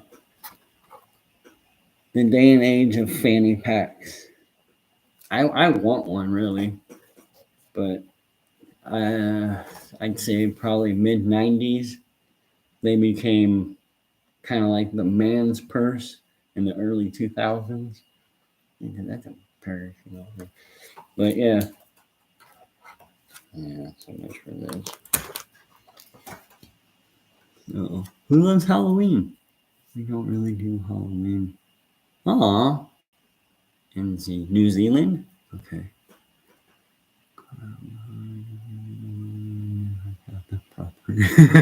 Right? I love denim tuxedos. I had one that was darker and airbrushed. There we go. It had an airbrush thing on the back of my name. But it got ruined early 2000s, like 2001, I think. They got ruined. I had a flood. I lost all my like gymnastics medals and birth certificate, all kinds of stuff. Yeah, that sucked. Floods really suck. I'm going on a walk in the rain. Awesome. Enjoy. Sing in the rain, won't you? No Halloween there. It was a sin in my house. But you know. I wonder why it was considered a sin. I don't know. Have a great day. Yes, have a great day. Of course, yeah. Let's see. Like, yeah. See, I told you I wasn't very good at swimming. I got 5th place and 3rd place. Not very good swimmer. I did. I was between 15 and 18 years old, and I did the 50-meter free. and 50-meter breast. That's a little bit better at the breaststroke than free stroke, it looks like. And then a bunch of Pinewood Derby and Boy Scout awards. Oh, I guess this one is an art show. I've always loved art.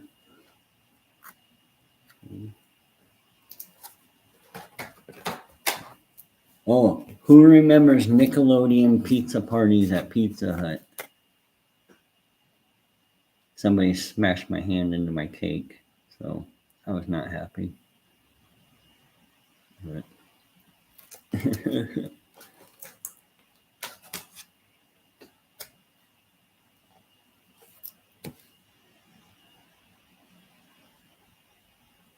man, I'm in deep concentration, but I don't know what I'm doing.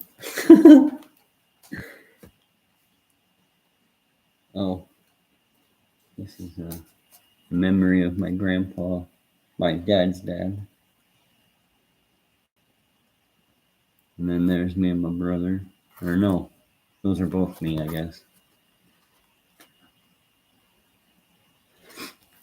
So,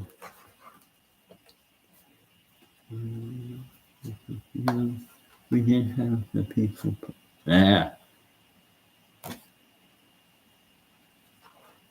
Say no to drugs, Nebraska Elks. Okay.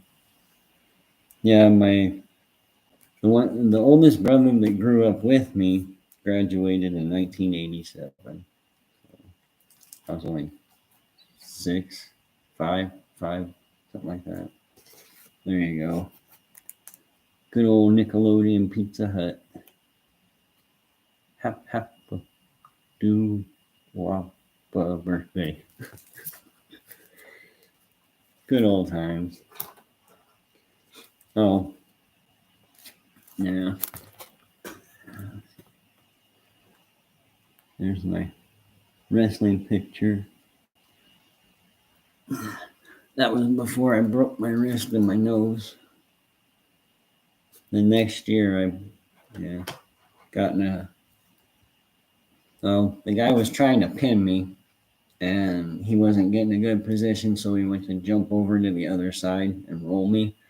And I tried to stop him and bent my hand back, and my fingers touched my arm and broke my wrist. Didn't know it, just put ice on it and continued. About a year later, got into a car accident. I was in the back seat, hit the back of the front seat, and felt really bad. So I went in. The doctor's like, "Yeah, you broke it." Oh, he's like, he said, "No." He said, "You re-broke it." And I was like, "Oh." And he's like, "Yeah, it looks like it's healed up. It was broke probably about a year ago." I was like, "Oh." So must have been the wrestling. Here's my baseball picture.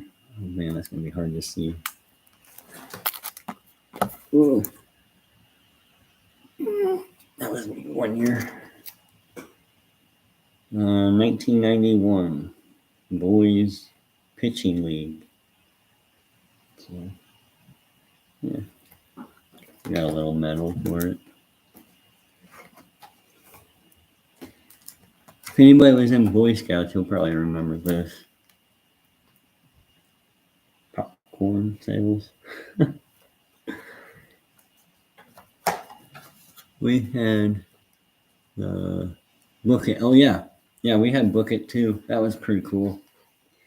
I love the little personal pan pizzas. I think they still do it in limited areas or whatever.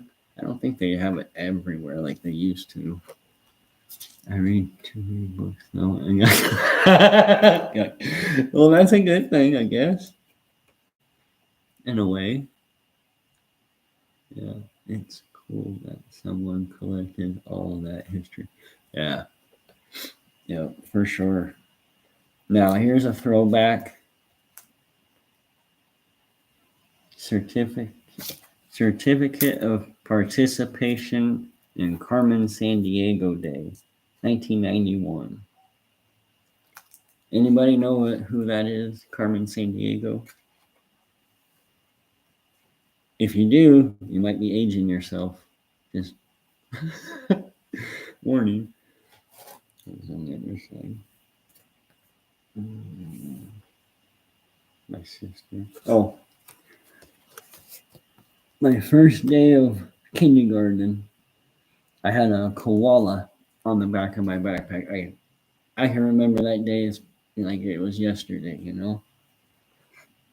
I remember that.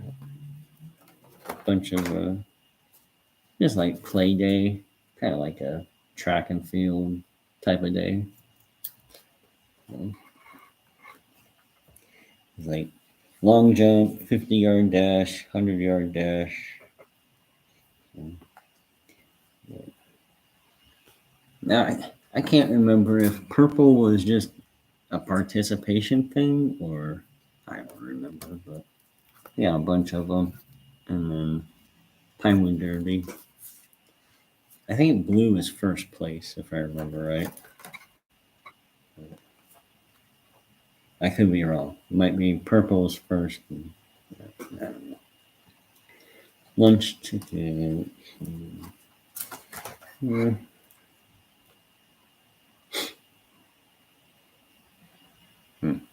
Oh, FHA. I don't remember that too much. It's probably just a 1-year thing. Here's a bunch of my Weeblo Scouts and Boy Scout, Cub Scout things. Yeah, some more play day. I'm not sure why they gave me a 5th place ribbon, but they did. Let's see, 50-yard dash, I got 3rd, and softball throw, I got 3rd. 50-yard dash, I got 5th. That was probably the year Tyson, I think is his name, showed up. And, oh my God. Dude was probably like 4 or 5 years younger than most of us and could outrun all of us.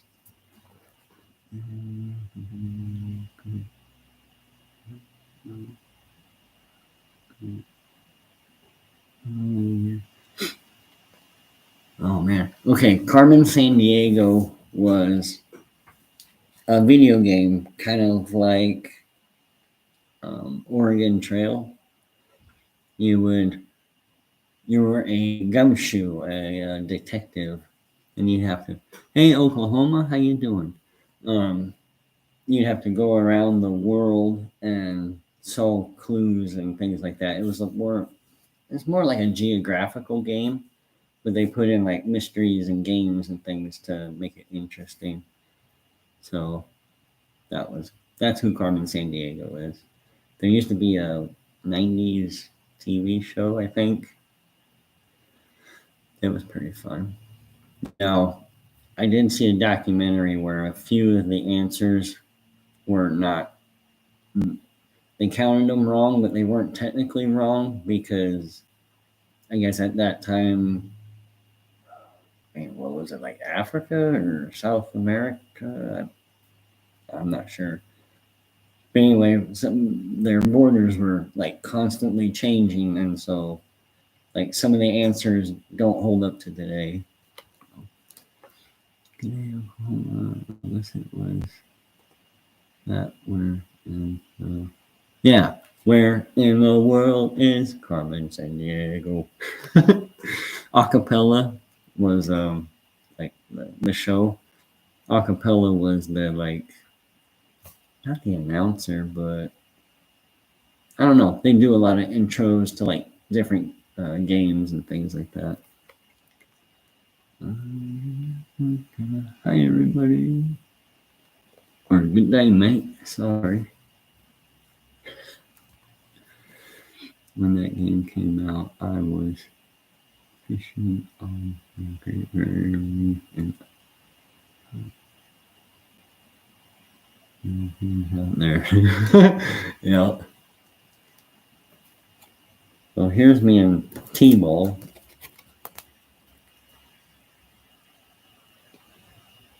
Bunch of youngins.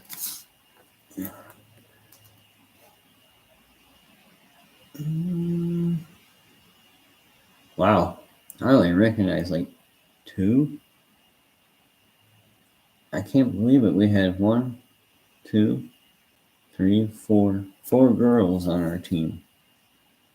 I don't remember that.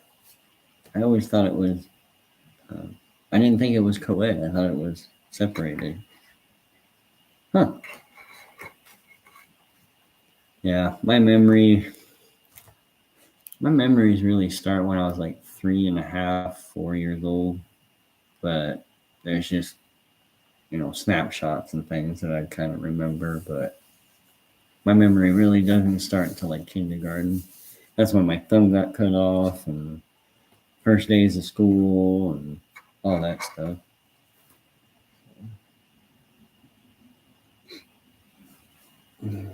Let's see. You guys don't want to see that.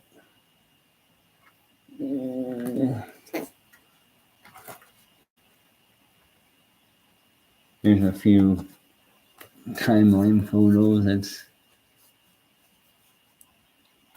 gotta love the oh god, mullet. Gotta love the mullet.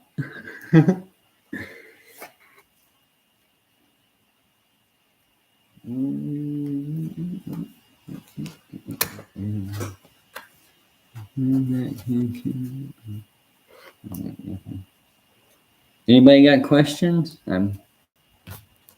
That's what I kind of titled this was Q&A. So, if you got any questions, go ahead and ask.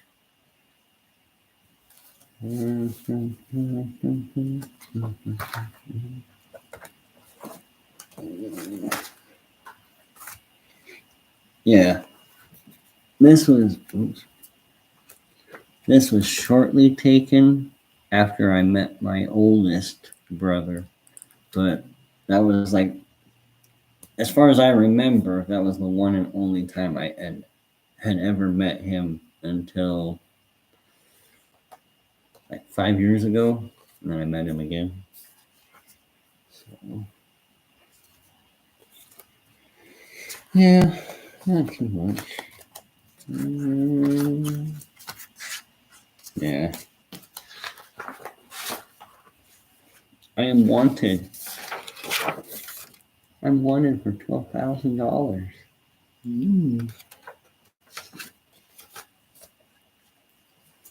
9/2 of 1983.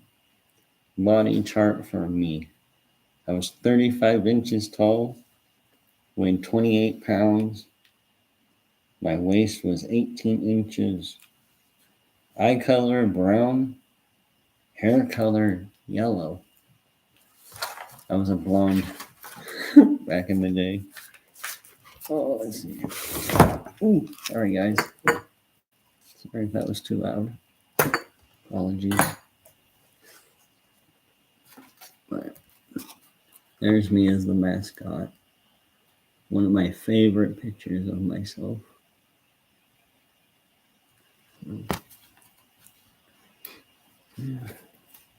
Oh, I don't know if you can really see it or not. Oh. Darn it, I can't tell from. There. You can see my eye. It's all black and blue. That was me messing around in my mom's makeup. I wanted to be a costume, what do they call it? Makeup effects artist. I really wanted to be one when I was in like junior high. Oh, here's my pen and pencil collection.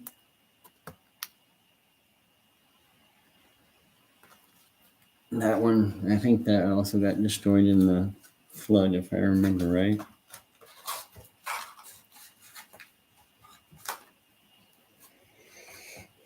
Oh, yeah. We had that's the last one. This was behind our house. We had a huge flood. That wasn't the same flood that this one was an outside flood. The thing that ruined all my stuff was an inside flood. The sewer backed up into the house. And that's my grandma, and let's see, that's my brother who's a year older than me, my nephew, my oldest brother that I grew up with, and me.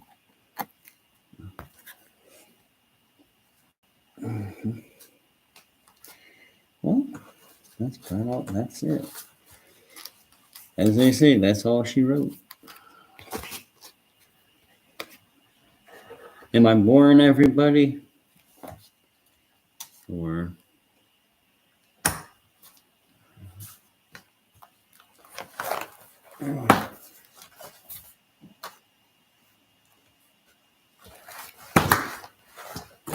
sorry if that's too loud. I'm sorry. Oh. Nope. Okay, good. I was kind of hoping I'd see Lenny Cottingham in here, but so I'm going to hold off on this other thing I was going to show you guys. But here's a sneak peek of what I've been working on. My buddy's little doggy husky passed away, but this is where the first picture he got. It's not done, so. But yeah, this is the first picture he had of. Her name was Savannah Banana, so Chiquita Banana. But that's the when he first got her, and then this is the last picture of her before she passed away. So they're not done. They're, I don't know, probably 3/4 of the way done. So, and then I'm working on another one. Lenny has been AWOL for a while. Really? Yeah, I mean, I haven't seen him for a while, but I haven't been posting either. So,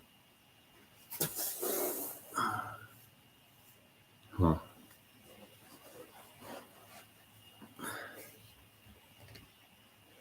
Oh. Well, you guys want some more history, or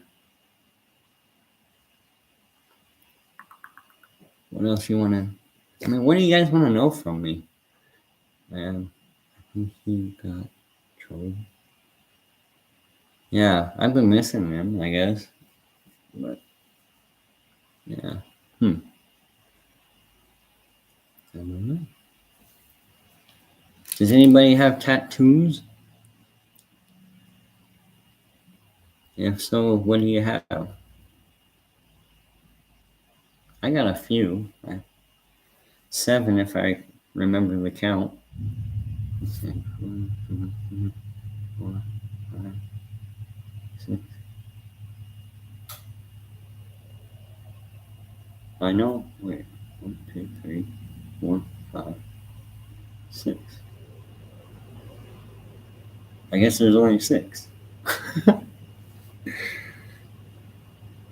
I have some initials I did myself. Yeah. When I was a kid, we did screen printing, and we had India ink in our art supply closet. And so, you probably can't even see it, but yeah, you can't see it. Too much hair and stuff.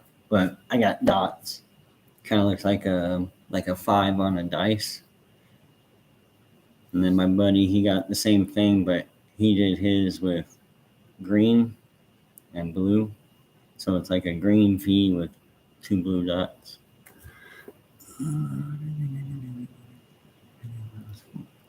How'd you do it? Like razor blade and just pour ink in it, or did you use a needle or an actual gun? 14, though. I wouldn't assume it would be a gun, but My body is a temple, so of course I graffitied it. Hell yeah! Damn right. Yeah. I burned some of mine partly off. Ooh. Owie. Yeah. Did you do the stupid party game trick, whatever you want to call it, where you put the cigarette in there and see who can let it burn down the farthest? A buddy of mine, he was dumb. He ruined his like dexterity and his fingers, but he lit the cigarette and it all went all the way through till um, the filter, and the filter was fused into his skin. So yeah, but I used a sewing needle. Okay, yeah, same here. Yeah, sewing needle. Yes, chicken game. Yeah, I never lost. I don't know if that's something to be proud of, but I mean, you can withstand pain, so that's something good. Hey, Howard County Observer in the house. My first tap was a motor from a little car with a needle attached. Was a motor. Okay. Gotcha. I read that wrong. Yeah. Uh, they call it like a jailhouse gun, jailhouse tattoo gun, or whatever. It's you like have an RC motor, and then you just file down. Like it's going to be a circle gear usually, and you file that gear in half, so it kind of raises and lowers as it goes around. Then you attach your needle to that. I love that sound. I was a tattoo apprentice for like I don't know, 6 months, 8 months. Things happened. I was living with a guy and working in his shop, and I don't know. Somebody told him that I was going to another shop and like selling trade secrets, or I don't know what you want to call it, but like I was giving away his methods and things like that or something. And like I said, I was living with him, so I was in there taking a shower, and his son came up and boom, boom, boom, boom. Aubrey, I think was his name, or something like that. Anyway, pounded on the door. I was like, what? I'm almost done. And he's like, well, when you're done, come on downstairs. Dad wants to talk to you. Okay. So I went and got changed and dried myself off and got changed and went downstairs. And he's like, I've been hearing stories that you've been talking with Joe, or what, I don't know. I can't remember what his name was. And I was like, Joe, no. I go, when I'm either here at the shop, or I was also doing telemarketing part time to keep some money in my pocket. So I'm like, I'm either at one of those three places. I don't really go anywhere. And about that time, he takes a towel and pulls it to the side, and he's got brass knuckles, a gun, and a knife sitting there. And he's like, now I want the truth. And I'm like, dude, I'm telling you the truth. I haven't said nothing to nobody. I'm like, okay. He's like, well, I'll see you at the shop. And I was like, I don't know if I'll be there.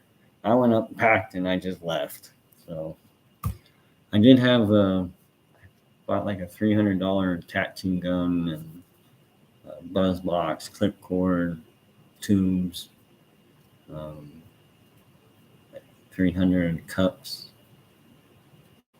and 9, I guess. Because the 7 primary colors, white, black, and then I had a neon green.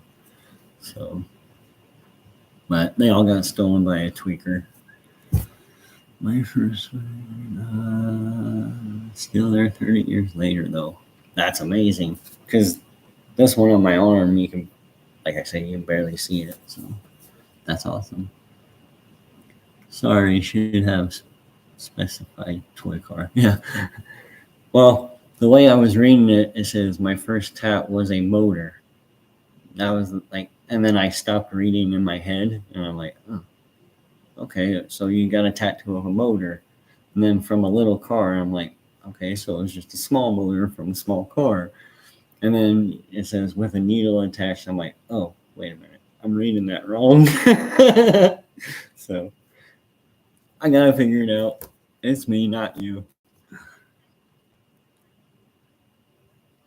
Um, well, to catch you up, it's a hair better, but the VA is still dicking me around.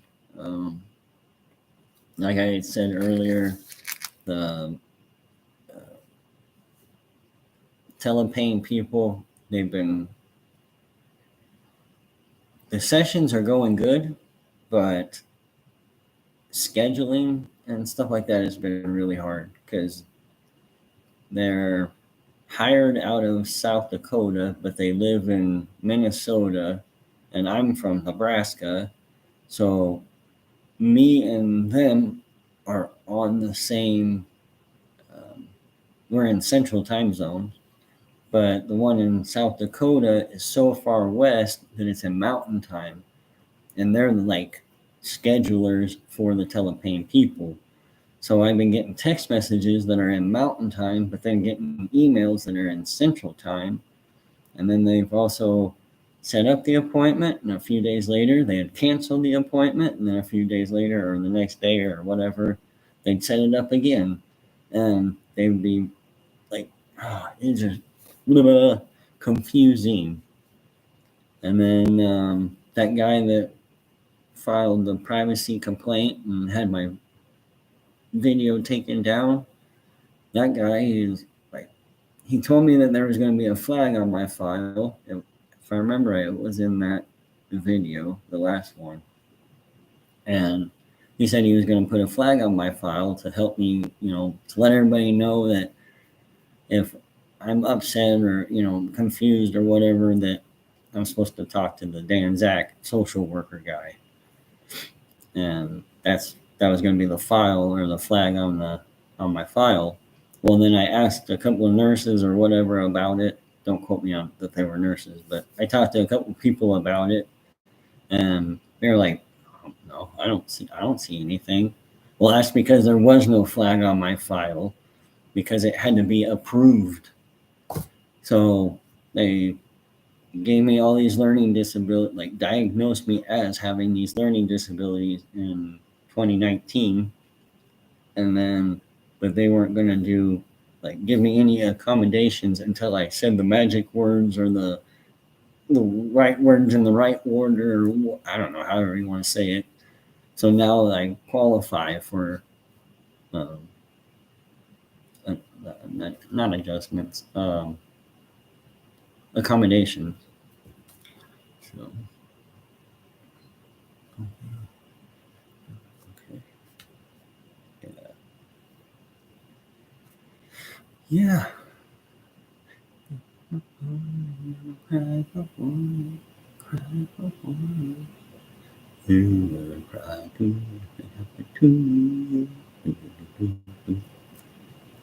Pardon me, y'all. I'm trying to quit smoking because you they gave me instructions to quit smoking 30 days before my surgery so I can heal better. So I've been trying to do it, but man, it's tough because I only have 50, 60. I only got like 2 days left.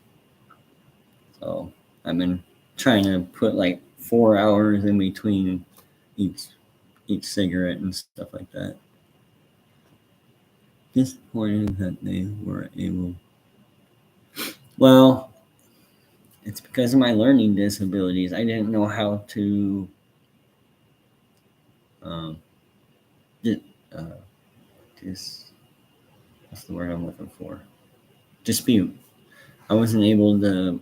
I didn't know how to dispute it. I typed in there that it's all public information. He's a government official. Being recorded in the course of his duty or what, but it wasn't good enough, I guess, and it got taken down. So yeah, but I re-uploaded it because I went in the YouTube like instructions, I guess, and it said, well, it was a personal name or personal information or whatever. So I just went in there and beeped out his like last name, and I guess he couldn't do nothing then after that. So I just can't put a full name, I guess, like first and last name. I've said them a couple times on here, but hopefully this doesn't get banned or something. Yeah, I had plans on kind of doing a video about like my past, not really for pity, because it's, the things I was going to talk about are all the crap I've been through, but it's more for understanding than pity. But I don't know how to do it, what's the word, tactfully. So I don't know how to do it without making it look like I'm looking for pity. So if you guys have any suggestions on that, or other videos that have done it tastefully, tactfully, or whatever, like, oh, I can't put it in there. Shoot, how would you? I don't know.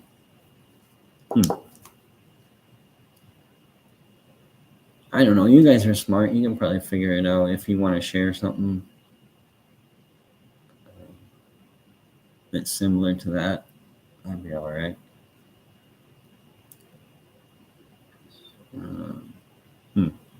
Maybe just put the title or something.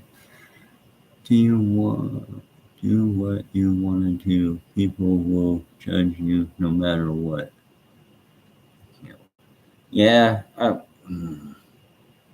The way I was gonna tell it, if I was to watch somebody else do it that way, I'd be like, yeah, they're just looking for pity. They just, it's a sob sad story, like maybe I'm just biased. I don't know. I guess that works. Still seems wrong. They are public officials, and it's right. Exactly. I think what they're getting hung up on is it's behind closed doors. Now, the phone conversation, that's something separate, but I don't know if Minnesota, right? Yeah, I don't know if Minnesota is a one-party consent state, and I don't know if South Dakota is a one-party consent state. But I've also been told by that Dan Zach guy, the social worker, and he's from Nebraska and works in Nebraska, like Omaha, I think. And then I've also been told by the psychiatrist that prescribes medications, that it's illegal to record conversations. But since it's a psychiatrist and behind closed doors, I think it's technically supposed to be a private conversation. So, like, nobody else could hear that conversation. So, I need an interpreter to interpret lawyer speak so that I can talk to a lawyer to find out if things are legal. I mean, that's what the community support worker was supposed to help me with. What was that? May. The month of May, at the beginning of May, we set monthly goals that we're trying to accomplish by the end of the month. And the two goals were talking to a lawyer and talking to a lawyer and talking to the funeral director so I can get my will set up. So those were the two things and yeah, that never happened. And here it is, July. So private on your behalf.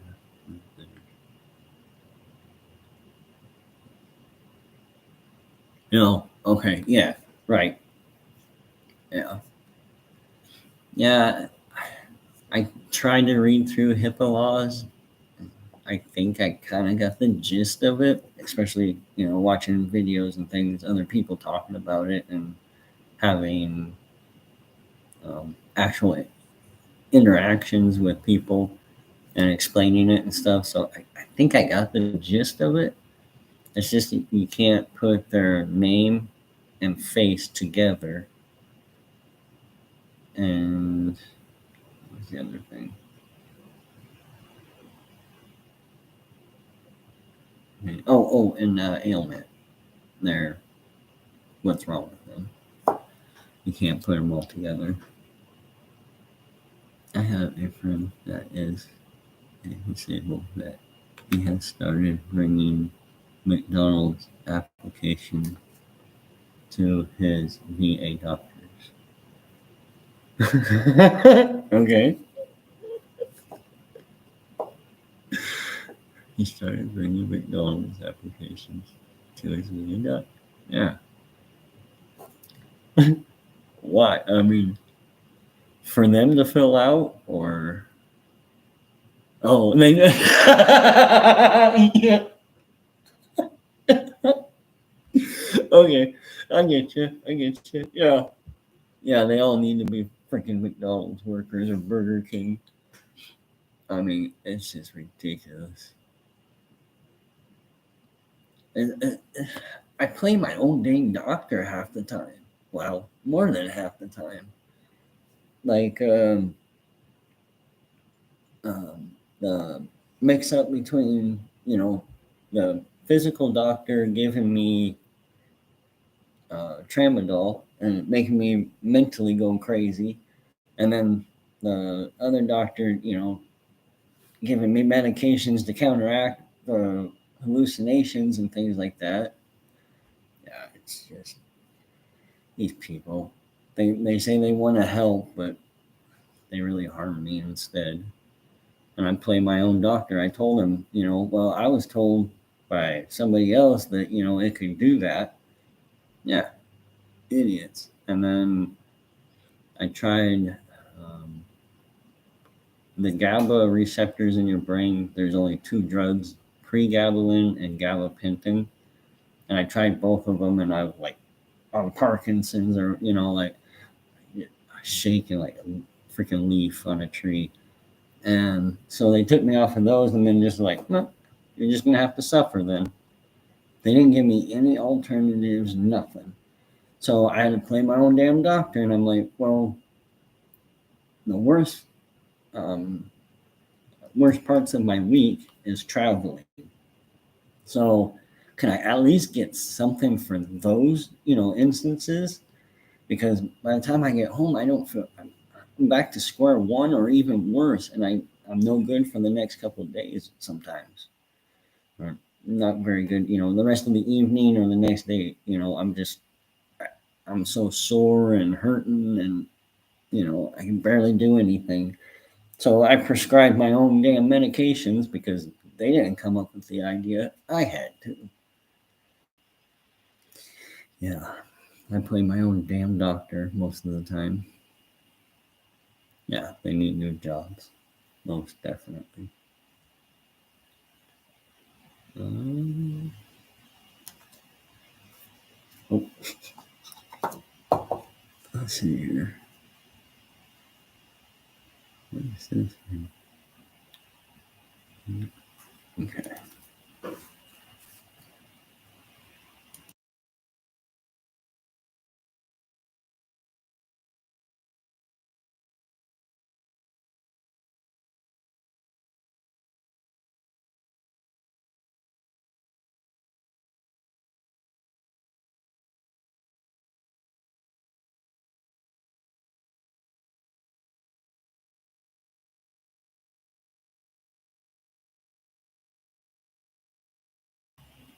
Sorry about that.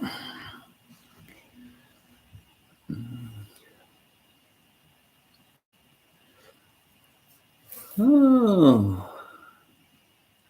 Um.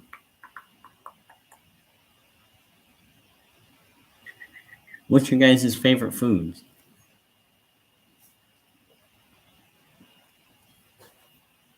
I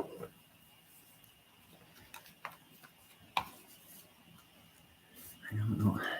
I don't know how to get the chat moving.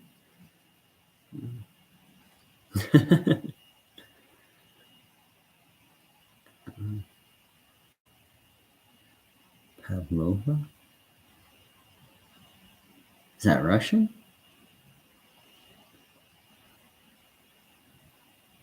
Sounds Russian. Farlap, you're from New Zealand?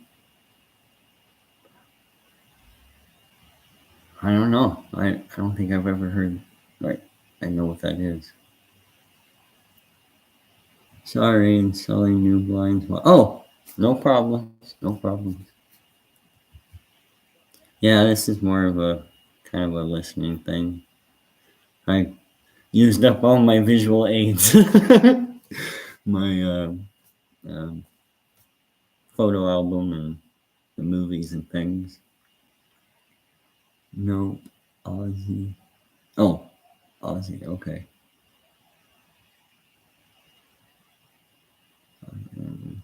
Fight over Hooray at first.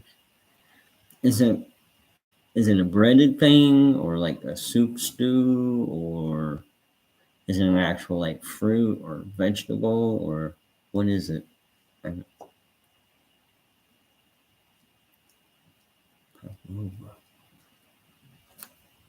know.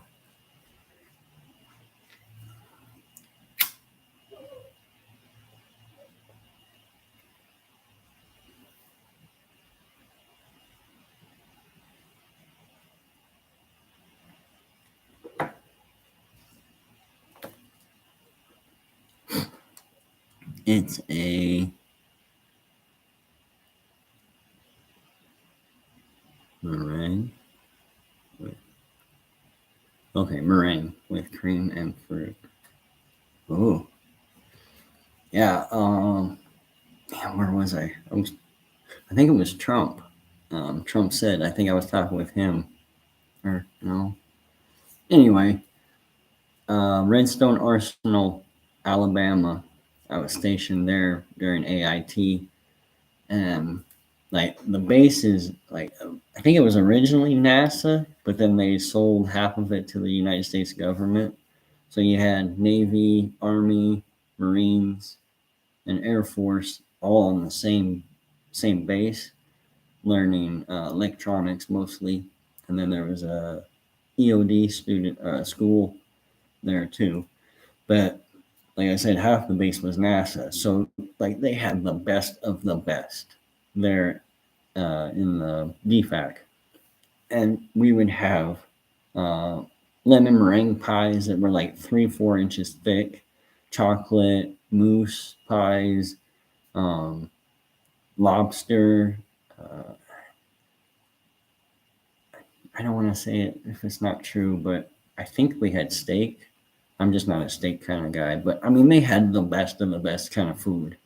I never wanted to leave there, but I went from there to Fort Sill, Oklahoma, just regular old DFAC food and like basic training DFAC food, in fact, because Fort Sill is a basic training post. Ooh, yeah, want to turn around. I mean, it was like, ooh, this is nice to, whoa, nasty food. My phone has been acting up lately. I think the OS is going, operating system is going out. It's LG 552. So it needs replaced anyway. Keep thinking. Yeah.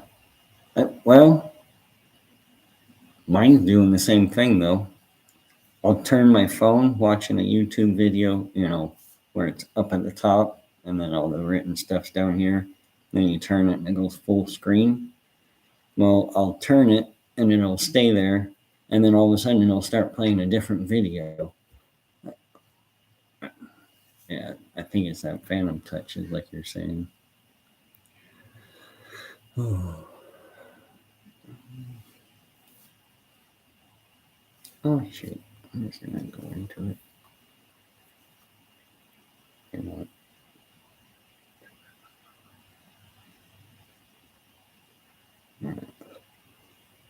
Well, if you've been here the whole time, you already know. But I was born with a cleft lip and palate, so like this much of my lip was missing, and then the gums where your teeth are rooted in, that part was missing too. That much.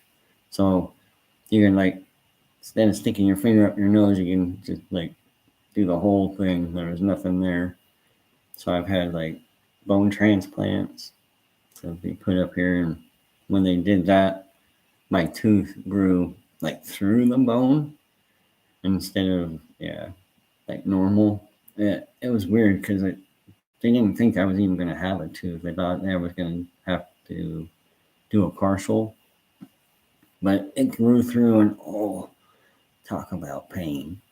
But yeah, so I had kind of a speech impediment. So I mean, most people know kids will be kids, and they're pretty rude. Uh, but yeah, so I dealt with that quite a bit with kids picking on me for my speech impediment. But I really didn't actually notice it until maybe the end of kindergarten, first grade, because in PALS, I was in PALS for like 2, 3 years. Yeah, about 3 years, I guess. It's a preschool assisted learning or something to that effect, PALS. And yeah, I don't remember getting picked on. I know I remember getting like weird glances and looks, but I guess they were so little they didn't really act on it. But man, yeah, once I hit first grade on to high school, I just yeah got called all kinds of names and things like that. Um, I guess I was born with dyslexia and bipolar, but or I developed the bipolar. I don't know. I don't know how that works. I just always have been different. But when I was in fifth grade, sixth grade, I think it was sixth grade, I was finally diagnosed with ADHD. So I was on Ritalin in high school. I think that's probably the only way I got through it because with that stuff, was really I was really able to focus on things. So and then my freshman, junior, yeah, my junior year in high school, they started reading the test to me. Like I go to the special ed classroom or whatever, and they read the test out to me. And if it was a multiple choice, I'd just do that. Or well, they'd read the multiple choice and then I'd mark it. But if it was a written answer, I would just say it the way my mind works, and then they would interpret it into an answer. So that's the only way I think I passed. Otherwise, I would have flunked out. So then, yeah, I was the youngest of well, the four of us that grew up in my mom's household. I was the youngest. Now I had one older brother, which was my dad's first, and then my dad's two youngest are younger than me. But I never grew up with them, so um, I had my mom's dad. He got remarried, and that lady was. Long story short, and the family tree kind of does a little overlapping in some places. Like they adopted, and yeah, it's a crazy story, but they were they had my mom and her true sister, and then they had the adopted sister, and my grandpa's wife. Just ugh. she would spoil the hell out of the adopted one, and then the blood relatives were like, meh. We got pillows for like presents and things, while the adopted daughter's kids would get like birthday cakes and parties and big old toys, and so yeah. that was a fun time. And then, like I said earlier, I had my thumb cut off when I was in kindergarten. They reattached it. It's just that yeah, you can't really see it right now, but I have a hangnail that pokes out the side. But I still got full function and I can feel everything. So the surgeon did an awesome job, but I was in a couch bed, the couches that fold out into a bed. Well, the head part was popped up, and I was on this side with my hand, draped over the edge. And my sister, my mom had told her, put that head part down so Michael don't have an asthma attack or whatever. And I had childhood asthma at the time. I've since outgrown it. But anyway, I was on the right side, and my sister went to put the head part down, which you gotta clamp the top and then set it down. Well, she heard a pop, and she thought maybe it was my neck popping, and then pushing it down the rest of the way because it kind of got caught up, and that was my thumb.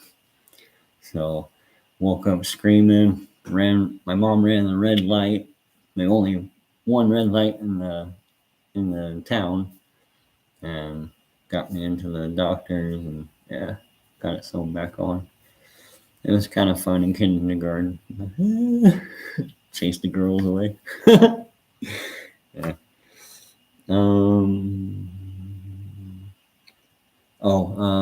Yeah, about kindergarten, like I was saying, that was about the first time I realized people couldn't understand my speech and that I sounded different than they did. So, yeah, that was a harsh reality, I guess. Yeah. Yeah, I've already mentioned I was in special ed. In the 80s, I was retarded. That's the name they had for it. I know sometime before now, they've changed that. They say it's not politically correct or whatever. So, whatever. Labels, sometimes, I don't know. Yeah, when I was in grade school, my mom was working at a meat or dairy. What was it called? Mid America, I think is what it was called. And so she would work she'd wake us up not quite in the middle of the night, but really early mornings, take us to the daycare, and then work the morning shift, and then come get us at noon, 2 o'clock, somewhere in there.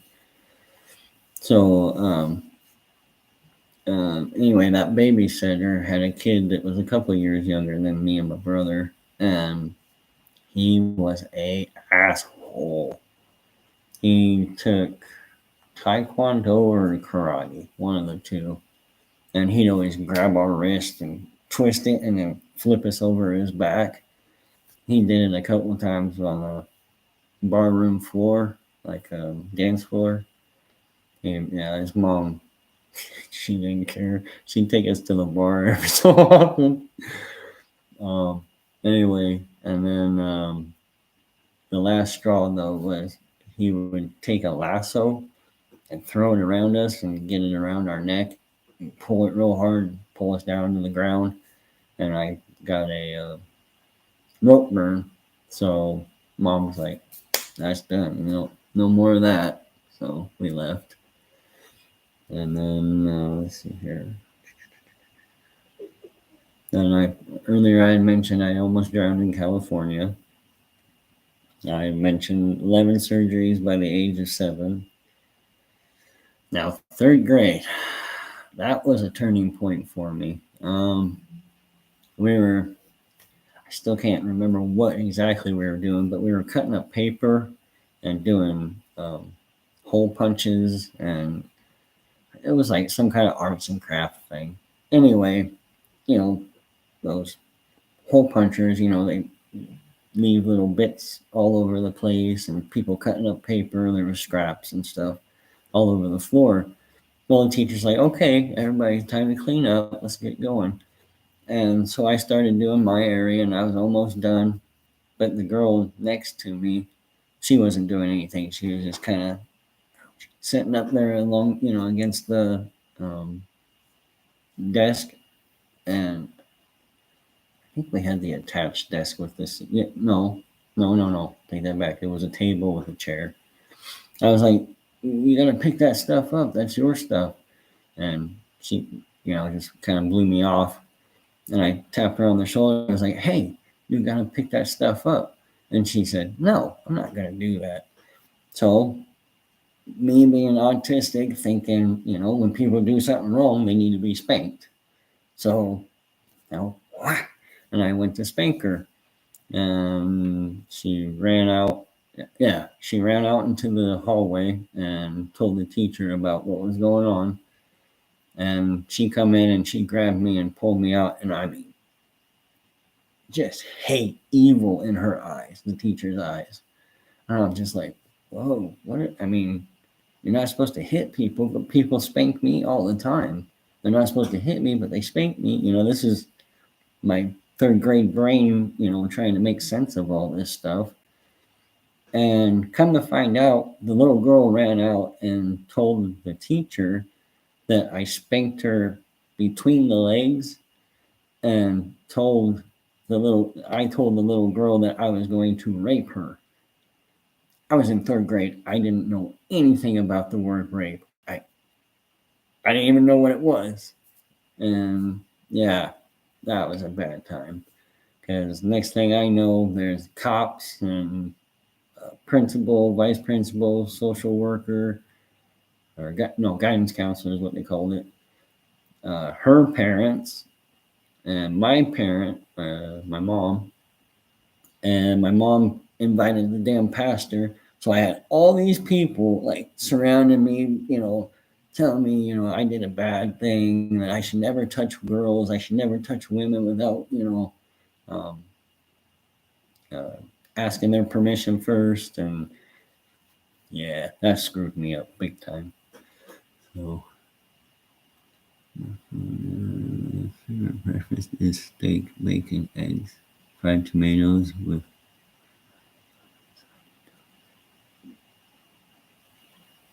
sounds pretty good. Yeah. I'm not a big steak person. I love my processed meat.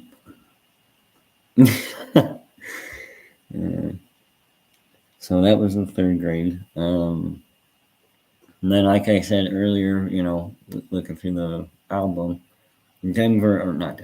Colorado was like my second home growing up. We were going out there all the time, visiting friends, family, my sister's court dates, and things like that.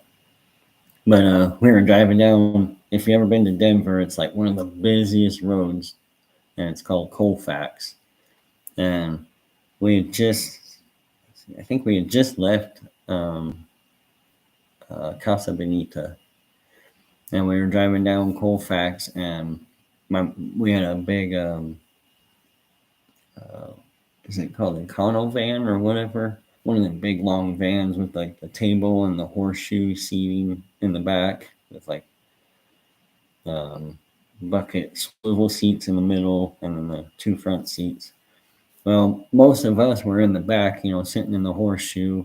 It was in the late 80s, early 90s, or maybe, yeah, somewhere in there. Seatbelts weren't that big of a thing. There was no click it or ticket. So we were all sitting back there in the deal, and my mom's axle snapped. And that table, flew off of its support and smacked us in the face and gave my brother a big old purple black eye. And I got cut across the face, and my nephew, it landed on him and smashed him a little bit. Yeah. And then the wheel, when it snapped off, and went rolling backwards and hit another vehicle, and the lady was epileptic, started having a seizure and almost died. And yeah, so then we had to go back for court dates. And oh, it was crazy. But yeah, that was my first car accident, was that one. Oh, and then I got busted for lying to the cops. Um, I was out late, and I didn't want to tell my mom that I had been out late. And yeah, so I lied, and I said I got mugged, and I had taken my ring and watch off, and like, or yeah, I think it was my watch. Anyway, I took my stuff off and stuck it in a like coffee can or whatever, and stuck it in the bushes. Well, the lady that owned the bushes seen me and went out and grabbed it and picked it up. And she, it's a small town, everybody knew everybody, so she called my mom and let my mom know that they found my stuff. And yeah, oh, that kind of, I I'd probably be lying by saying that was my last lie, but that was my last like conscious lie.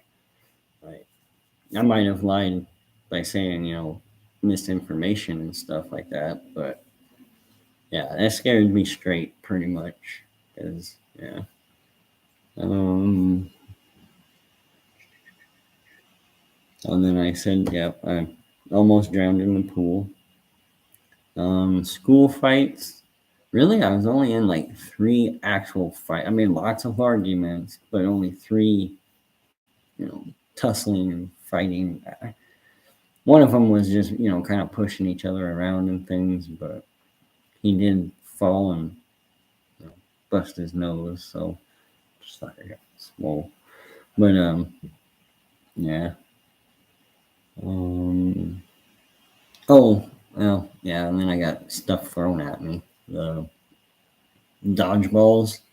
I can still hear that ring. Bing. Oh, but yeah. When I was a kid, you stood on the bench seat and had your arm around your mother's neck. Yeah. Safe as you could be. Yeah. Yeah, I've been in 2 car accidents that weren't my fault. I was passenger, and then I've been in 1 accident where it was my fault. I was the driver anyway. I went to go pull out into traffic. There's one road going here and another crossroad, and then the parking lot was on the corner there. And I went to go pull out into the 4-lane road, but there was a bucket truck hanging up Kool-Aid Day signs on the telephone poles or light poles, and I kept looking and peeking, and I was like, that looks clear. And then the light turned red for the traffic I was pulling out into, but then it was a cross street, so they had the green light, and so she turned as soon as I pulled out. That, that was kind of my fault. So I was the driver anyway. Oh,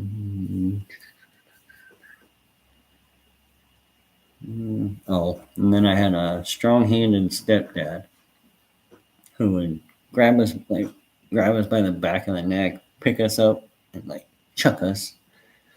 So yeah, that was not fun. Luckily, he was only around like 3 years before we started developing bruises and things around my neck or on my neck. And mom's like, "Where'd that come from? You been in fights?" And I was like, "No." Like, dickhead picked me up, threw me. What? No. Like, yeah. And then my brother backed me up, so then that was kind of the end of that. Good Lord, that's terrible. Yeah. Yeah. Um. Oh. Let's see. 3rd to 6th grade was like our middle school, and one year they painted the United States on the like the side of a basketball court or whatever. Like we had a basketball court and then some, what was it, Foursquare? I think it was called Foursquare. It was like a bounce the ball game. But in between those little things, there was a big painting of the United States. And we would run, and try and leap over the state of Texas from like east to west or west to east, And uh, I was running toward the building, and the sun was behind the building. So the kids that were standing by that wall were kind of like in shadow, and I was out here looking almost directly into the sun. So I'm running, and I jumped, and about halfway, I met with another kid that came running from the dark, away from the sun, and we collided. That was not a good day. I got knocked the fuck out. And anyway, yeah, that was exciting. Let's see. Oh yeah, I was pretty jealous. Like I mentioned earlier, my sister had a whole bunch of court cases out in Colorado, and ended up losing her first two kids. And my mom tried to adopt both of them, but the foster family got the first one, and my second nephew, my mom adopted him, and I was kind of jealous, or I never really liked him too much at the beginning because he would always call my dad his dad, and I knew better, and so it made me angry that he was taking my dad, which I didn't even really see, very often. My mom would have to take me to see him. He would hardly ever come to see us unless it was like graduation or a family get together. That was about the only time he'd come see us. So yeah, that was a big contention in my childhood. Was my adopted nephew would do things and say things that I just didn't really care for too much. And then Boy Scouts, nearly drowned. In Boy Scouts, we were messing around on a camp out, and he had to be 13, probably about 4 years older than me, I think. So anyway, I took a ratchet strap or bungee strap or whatever you call it, and snapped him in the butt with it, and he come chasing after me. Well, we were right at the edge of like a field, so there was a fence line, and let's see, I don't know, probably like a 4-foot fence. So the gaps in between were pretty small between the rungs of the barbed wire, but dude was chasing me, and my adrenaline was pumping, and good luck, I dove right through the fence, like not over it, but through it, and never touched a single barb or wire or fence post, nothing. And so he got slowed down, and by that time I was already up a probably like 40-foot evergreen tree, just swaying on top. Yeah, good times. In fact, that was the same camp out where people were messing around with them bungee straps. Well, at the end, they got those little, the wire wrapped around into a hook. And I think that was the same kid I snapped. But anyway, he went to snap my brother. And my brother had his arm twisted or back or whatever. So his shoulder blade was popping out. And that hook just caught his bone. It was in the flesh, like it went embedded into his flesh and hooked his like shoulder blade, so he couldn't even raise his arm. Like, oh yeah, that freaked me out. But good times. Oh, and then another camp out. We were sitting there running. Well, I should back up. we're out in the woods, just kind of, identifying leaves and track marks and things like that. It got pretty dark, tree cover and stuff. It got darker than it would be out in the open field. And next thing we know, we seen these two red eyes, just hopping along, in the woods, and somebody yelled out wolf or werewolf or I don't know. We're kids, so they yelled something stupid. And I seen the eyes, and my eyes got, probably as big as saucers. And I turned around and started running. I outran everybody, and so I was in front of the pack, and whack! There was a tree branch, and I whack! Hit it with my head, stabbed some of a bitch in two. Well, I'm a kid, so probably about yay big.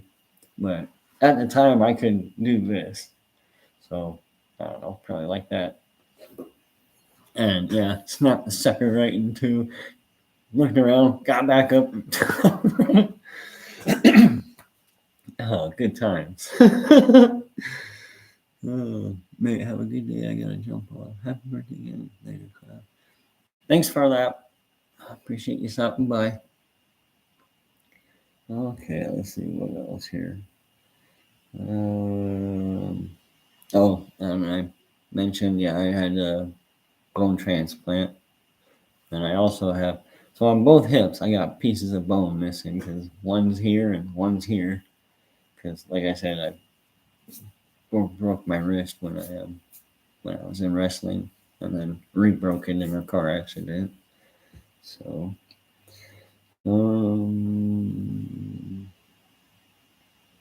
car accident, high school. Oh, yeah. The first car accident was with my mom's, and then this one was my brother driving us home from junior high school. And probably, I don't know, I think I was probably still in junior high. Anyway, he was a year older and he had his license. It was a Ford LTD Crown Victoria. Like, nice black old cop car. And anyway, we were driving along and there was a car in front of us. And instead of pulling over and dropping off the kids at this house, which they could have freaking walked to, it was only like a block away from the school. And instead of pulling over, they just stopped right in the middle of the road. And my brother, new driver, not really knowledgeable of what to do, but he, turned. I'm sorry, excuse me. He turned and like there's more traffic coming at us, so he hit his brakes at the same time, and we slid and hit the car and kind of come up on two wheels, come crashing down. And when he did that, his foot, he misplaced. He thought he was hitting the brake, and he hit the gas instead, and across traffic, up over a curb. Then there was a tree stump that we kind of hit that popped the car up, and then there was a 4-foot drop off. Bam! Come down, rolled a little bit, hit a tree, and came to a stop. That kind of freaked me out, but yeah, that was my first conscious, I guess you could say, adrenaline rush. That I was like, I knew everything that was happening. Like, most of the time when I have an adrenaline rush, I get like tunnel vision. I'm not really paying attention to everything. I'm just kind of focused. But this time, like, I can tell you probably, how many birds were sitting around, back then. Because, I was just taking everything in. And I ended up opening a door that wasn't openable. Yeah, it was nuts. Let's see here. Cigarettes, car accident, got that. Yep. Oh, the next thing I can remember was my brother, his friend Dan, and his girlfriend Chanel. They all went out. We all went to the river, and we were just hanging out, having fun and stuff. And my brother's like, oh, let's go, time to go. So I took up a whole handful of stuff and put it in the trunk. And then he's like, hey, go down there and get uh, I had a fishing pole, a little lunch pail, and something else. Oh, one of those tripod collapsible seats or whatever. So I had those, and I went down and got them. That's what I was using, but I had taken up like a cooler, a big cooler, and a bunch of food and things like that. Yeah, and then my brother's like, "Go down and get that other stuff. Get your stuff." I was like, "Oh, okay." I went down there and I came back up out, up the bank, and the car's gone. What the hell? Yeah. So I started walking home. It was like a 2 mile walk. Well, mile and a half probably. But yeah, so I got left out there. Son of a bitch. That was the point in time that I was taught by my brother that never go anywhere you don't know how to get home from. Like that was a life lesson. Like so even like in college where I was young and dumb, I still would not go to a party unless I knew like the address or, twists and turns and stuff how to get there and where I was. Like I wouldn't go to a party if somebody else was driving and things like that because yeah. Nope, I learned my lesson. Let's see here. Oh, and then my brother, he joined the army, 1998. Um, yeah, 1998. He left for the army.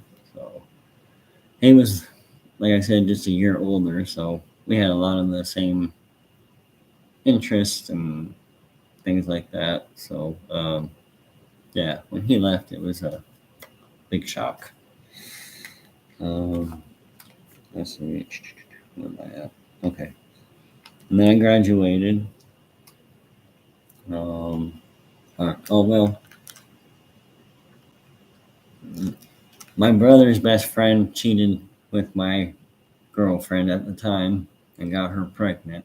And I didn't blame him, my brother's friend, because I always hung out with him, so I knew him better than I actually knew my girlfriend at the time, because she was from out of town, and so I kind of took it out on her for cheating on me, and didn't really take it out on him. So then he took me out to the lake, and we underage drink, which was a no-no, but we did, and in our drunkenness, we backed into a pole and ended up ripping it out and then trying to burn it, but it was all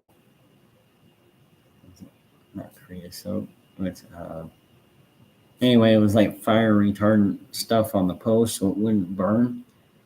Thank God we put all the beer back in the trunk and shoved the trunk because the game warden come knocking on the window the next morning. Hey, can I search your car? No. Why not? No. Okay, so he gave us destruction or oh man, it's like menacing or I can't remember what it was called now. They gave us a ticket, so I got like um 70 $75 fine, uh 74 hours of community service, and 1 year probation. So that was the first time I ever got in trouble with like court. I've been in trouble with the cops, but first time I ever went to court, so that sucked. And then I graduated, and mischievous act. That's what it was called. Yeah.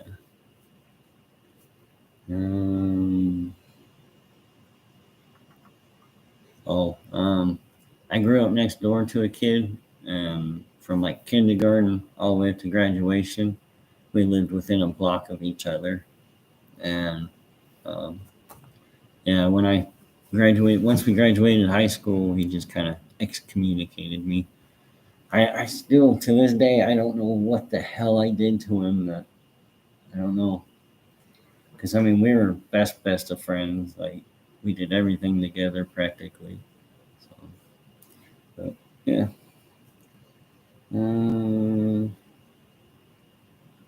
I flunked out of college. Yeah, it was, with my learning disabilities, it wasn't easy. And then I had a cousin that lived in the same town as the college.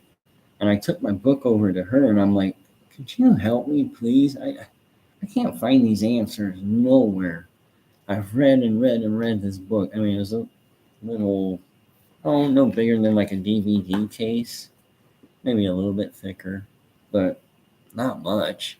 It was all paperback, so it was a cheap buy. But anyway, my cousin, she's one of them that could read like a 300-page, book in like an afternoon. She's just really good. And she read through it. She could not find the answers nowhere.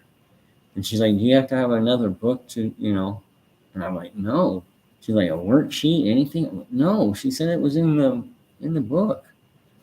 So I flunked out. So didn't make it too far. Maybe not even one semester.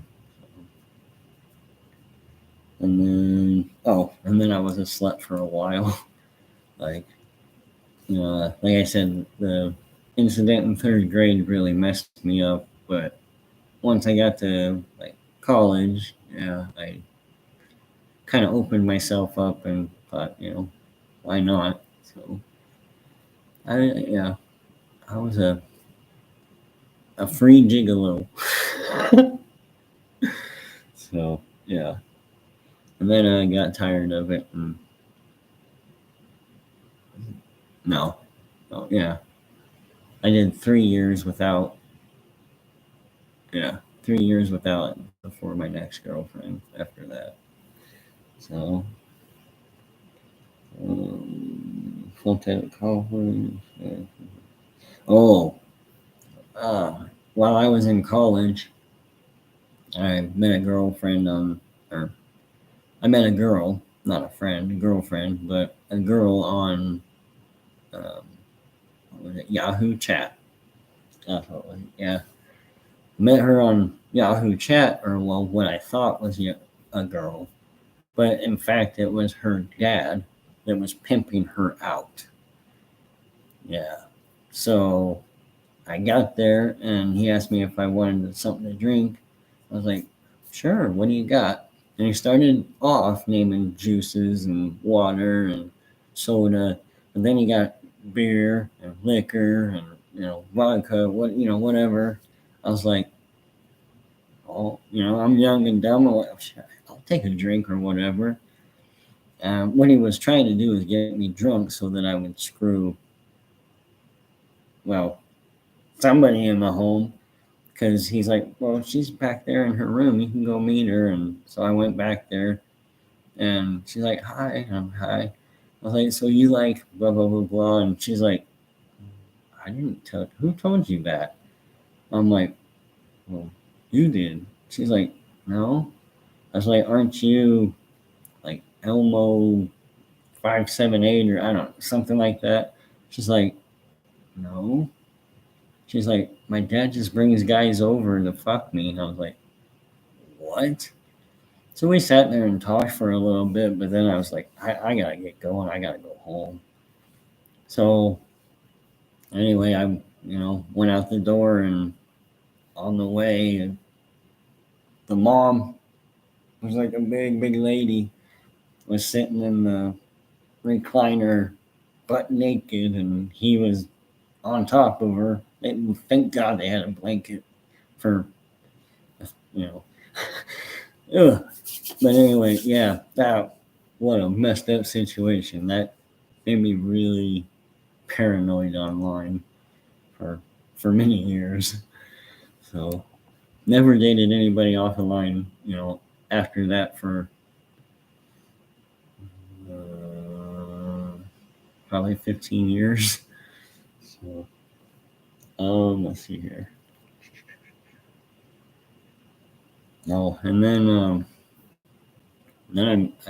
yeah, I met a girl. We moved in together, and I didn't know it. I don't know how I did not know, but she was a meth addict, and trying to keep the relationship together and stuff. I started doing meth right along with her, and at first, it felt like Ritalin. I was very concentrated, very focused. I was like write books almost, like I just write and write and write, or I draw, or do some kind of art project. And it wasn't until about 3 months later that I did so much that I started grinding my teeth, and I just wanted to clean the whole freaking entire house. And it got to a point where I had to do inpatient. So I committed myself and got straight. So that was 2002. So I've been clean ever since. So, yeah. I've moved around a lot.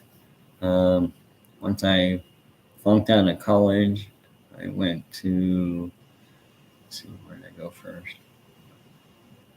Well, I moved around Nebraska quite a bit. And then from Nebraska, I moved to Utah, and then Kansas, and then around in Nebraska, and then to North Carolina, and then Clearfield, Utah, and then Nebraska again. And then in the Army, I went to Fort Jackson, South Carolina, Redstone Arsenal, Alabama, Fort Sill, Oklahoma, and then Fort Hood.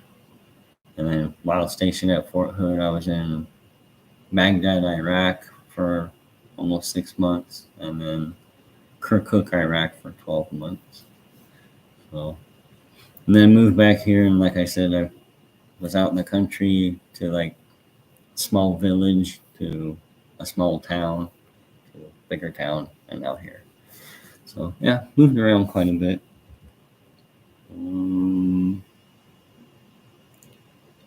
I told you the tattoo owner story. Then I had my equipment stolen by a tweaker.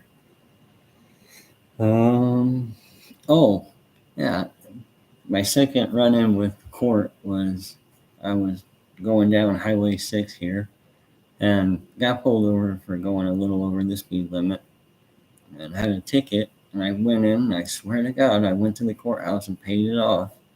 I still can't find that receipt. I never did find it, but I swear I paid it off. And then I was living with a guy. I was working at a newspaper mailroom. I was working in the newspaper mailroom there for a little bit. And I was living with the guy that I worked with. I was living in the basement, and the people upstairs knocked on the door, and they're like, "Hey, you got a visitor?" I was like, "Oh, okay." Not thinking anything of it, I walked up the steps, and sure enough, there was a cop there with a bench warrant for my arrest for unpaid speeding ticket. So I spent the night in jail, and it was just the night in jail. And then the next morning, I went and seen the judge, and I had the money, to pay it off in my wallet. And the judge is like, "Well, it says here you didn't pay $12." I'm like, "I got that in my wallet." She's like, "Okay, pay it and go home." Like, okay, I did that. So, let's see here. Then working at the newspaper, a bunch of us went out to the bar, and we were playing pool, and we just got done with a rack, or somebody sunk the 8-ball or something like that. And so I went to go put my quarters in, and I kind of crouched down, squatted down to put my quarters in. Next thing I know, some guy has got his arm wrapped around my neck, kind of squeezed him just a little bit, not much. More like a bro hug, like not a full on bear hug or nothing, but just a slight embrace. And I'm like, the hell? But he had it tightened up. I couldn't, really turn my chin too much because it was in the crux of his elbow. And he's like, I heard you were beating up my baby's mama, or no, I was stealing. I was stealing money from his baby's mama when she was delivering pizzas. And I'm like, what the hell? Like, what are you talking about? Well, come to find out, I got my head turned just enough, and it was a kid that lived upstairs where I lived in the basement. It was not the renter, the landlord, the landlord's son. I'm like, hey, how's it going, man? I thought he was just messing with me, playing a joke. And then all of a sudden, it got tight. I'm like, what the fuck? Like, dude, get off of me. And about that time, my coworkers came over and kind of pushed him off of me. And I got up and I was like, well, that was weird. Went and grabbed the balls and started setting them into the triangle. And about that time, bam, my glasses go flying. I kind of shook my head a little bit and I'm like, oh crap. So I bent down, grabbed one of the balls that I had dropped, put it in the triangle and kind of straightened it out, and went down, got my glasses, and went to go grab my stick. And about that time, you could hear the bouncer over the loudspeaker, or the DJ over the loudspeaker. We need bouncers upstairs, please. And about that time, they all come up, and the DJ's like, I watched that whole freaking thing happen. He's like, how come you didn't fight back? I was like, because then I'd be kicked out. And he's like, oh. He's like, well, you can take one hell of a punch. It didn't even phase you. You just grabbed the ball and started. It's like, yeah, no biggie. So that's kind of one of my bragging moments there. I can take a punch, or I could anyway back then. I don't know if I still could. Punch that PJs. Oh, okay, and then the guy that I was living with, this is really weird. His ex-wife, but they weren't quite divorced yet. He introduced me to her so that I could date her. And yeah, that was a crazy story. I won't go into that one. It's a little personal, I guess. And then I went to Job Corps. I was in Clearfield, Utah. And I was 1 week, like 5 days. And I think we were like 5 days away from completing phase A, or graduating phase A. And you can leave with just that graduation, but that was for sign work. The class was called Sign and Display. So the sign work part I had almost completed. And then I still needed to do some of the display part, where I had to do like the blueprint readout, worksheet. I had to get retested on can't think of what it's called, but you put a mask on and it's got a tube, and the teacher is standing in the other room, and he'll open a door and do like kind of like smelling salts type thing. And so, like, if your mask respirator, if your respirator was leaking, like if you had beard hair or stubble or whatever, it would like leak in and you could smell it. And so then you'd have to learn to like try and tighten it up better or whatever. I had to redo that one because I don't know if it was the size and shape of my nose or whatever, but it would always come in. So I could never get it sealed. But I had to retest that. But yeah, anyway, like I said, I was 1 week away from completing phase A. And we went out to Salt Lake City. And I had to have been. I had to be of legal age to drink. So, yeah, I guess I would have been 21. But Okay. Anyway, I thought I would have been younger, but no, I was 21 when I went to Job Corps. I was right at that cutoff. Um, we went out to Salt Lake City and bought some Boone's Farm, and sitting around the park, just having a good time, not causing any trouble, just thinking to myself, enjoying the outing. Well, we packed up and got back on the bus and rolling in, and they had a uh, surprise inspection. And yeah, I'm sitting on the bus seat. There's a girl and what I thought was my buddy behind me. They grabbed my book bag, pulled it out from underneath my seat, stuffed in their what do you call them? Scarf. Took the scarf with Captain Morgan wrapped up in it, and shoved it in my book bag, and then put it back under the seat. So when I got out there, put my bag up, kicked off my shoes, did the spread eagle. They wanted me and patted me down, and about that time, he pulls this purple and black and yellow, pink scarf thing out, and I'm like, "What's that?" And he's like, "You don't recognize this?" I was like, "No." And about that time, the bottle fell out, and he's like, "Oh, you like a little Captain Morgan, do you?" Like, "No, actually, I don't. I hate this shit. It's nasty." But that was enough. I got kicked out. So that was the end of that.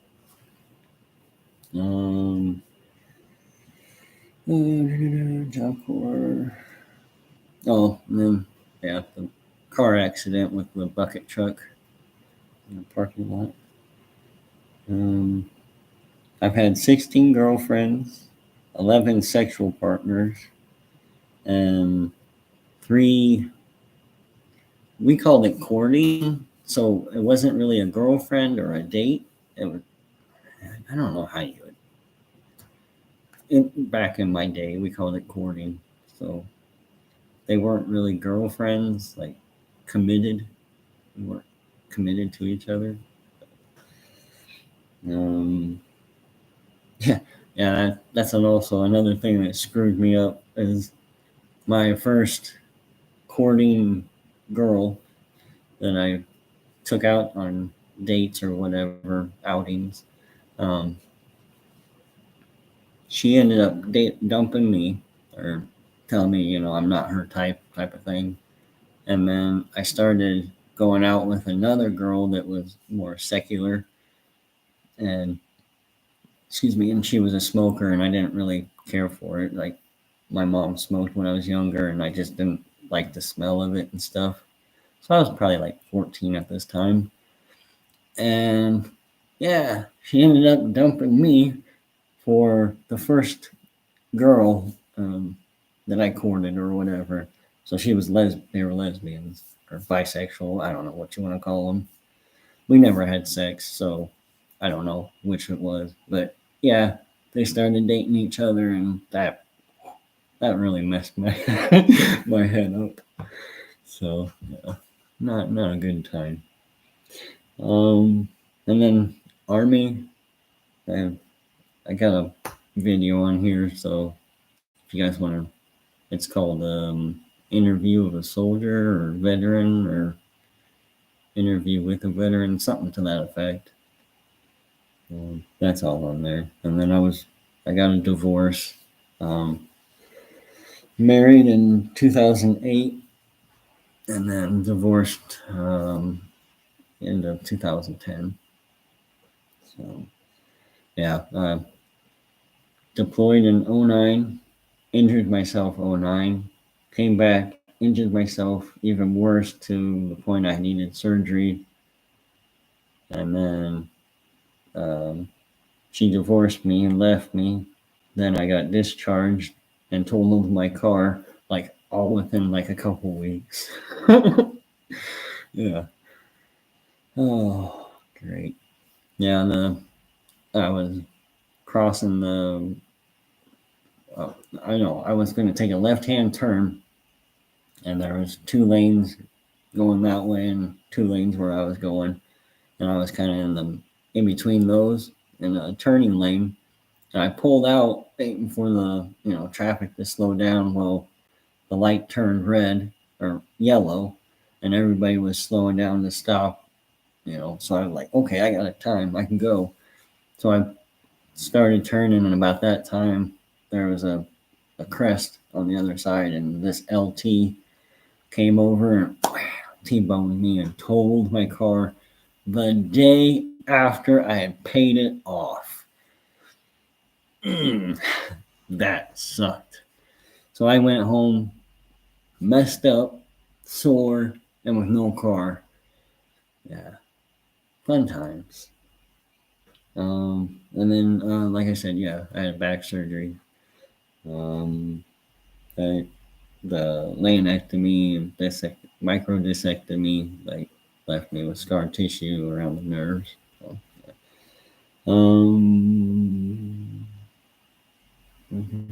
Okay. And then when I got home, I was used quite a bit.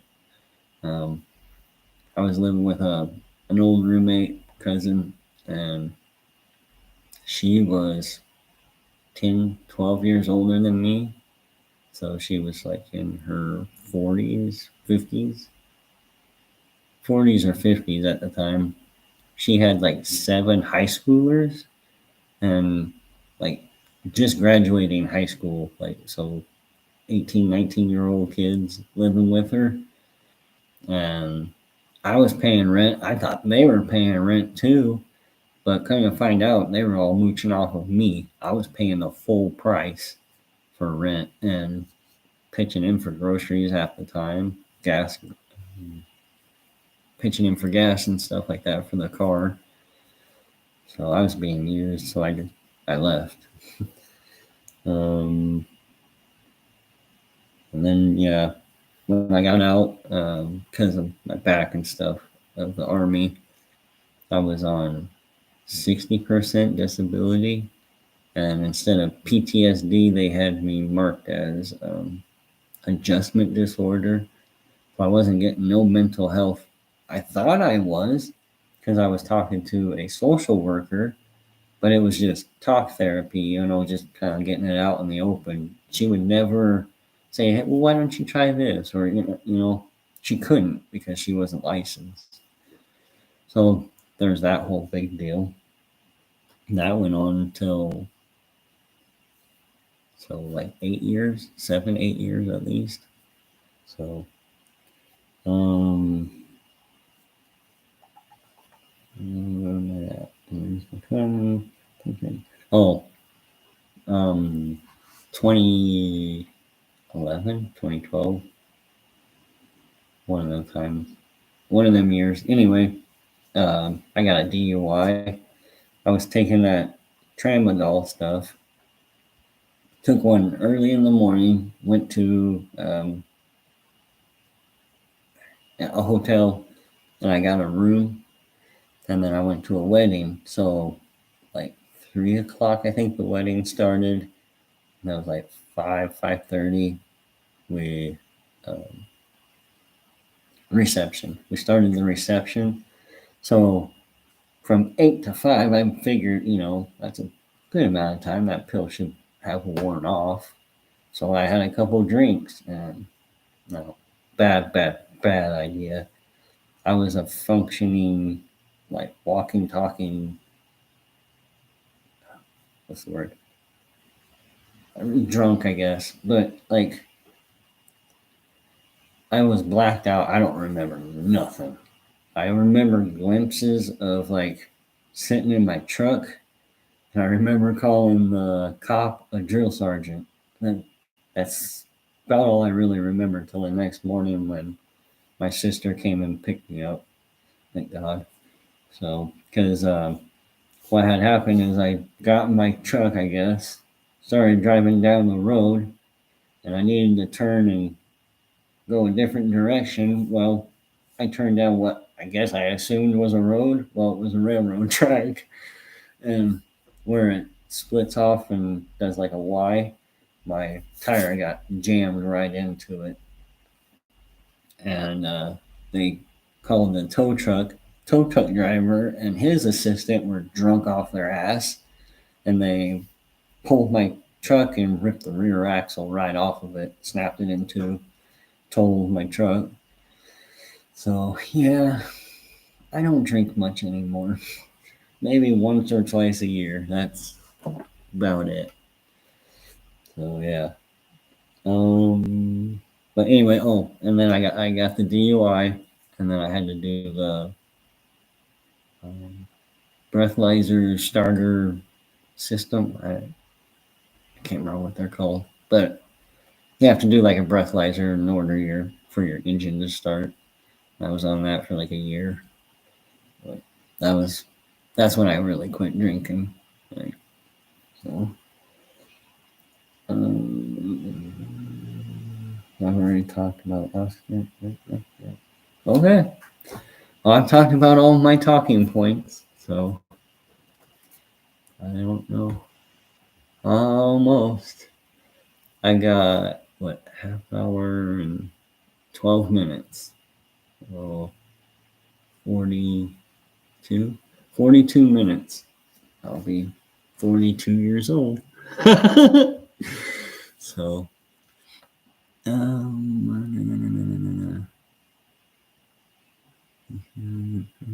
mistake.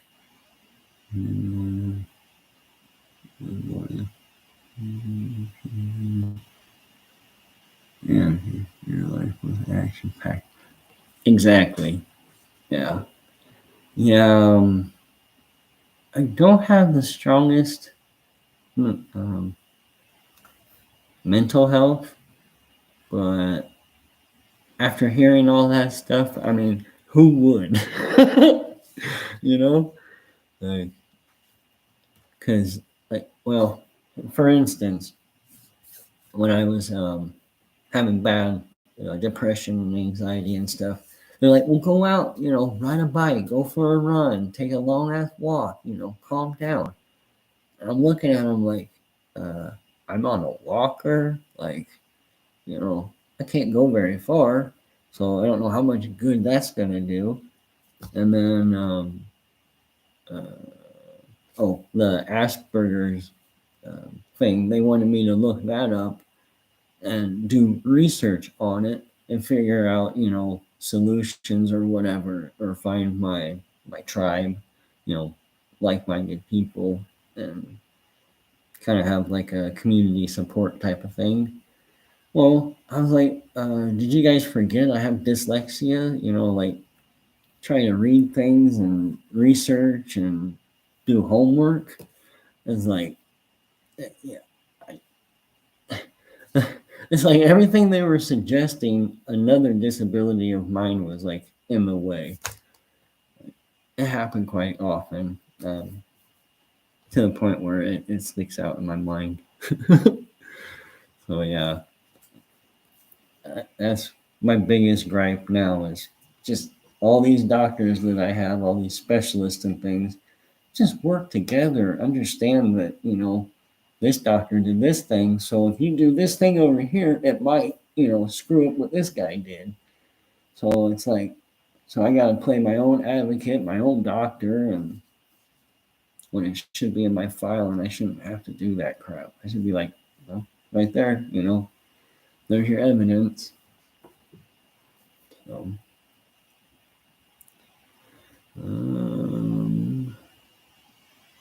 any questions? Anything you guys want to know? Or I think I covered most of it. Have any questions on what I covered?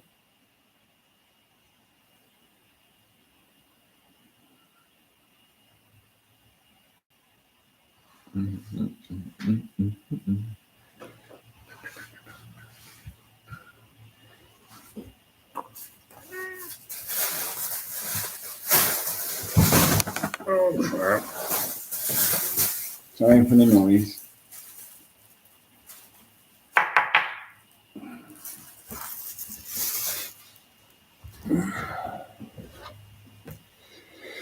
Oh.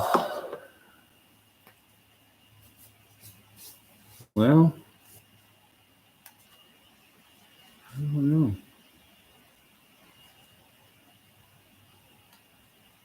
miss anything? I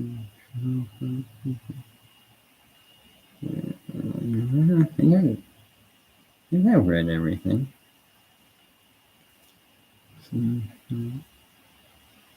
Yeah. Cloud Kicker, still here it looks like. Howard County Observer. He said he was just listening, so he's probably might still be here. Who else? Pose, I think he's still here. Maybe. Oh, maybe not. Oklahoma Outlaw Audits. Sorry, I did not see you earlier. Dang it. Appreciate you showing up. Oh, maybe I did. I don't know. Kino, thanks for stopping by.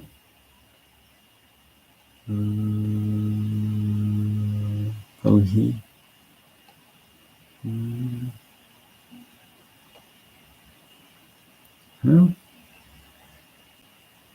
Oh, North.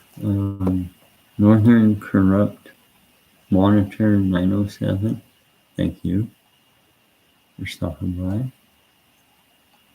and interacting with us.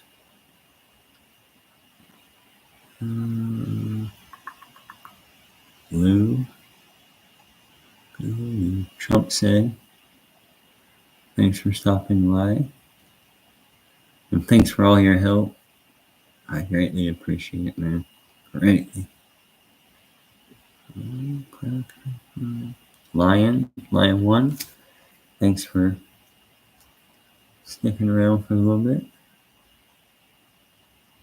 Brandon Mitchell, appreciate it always.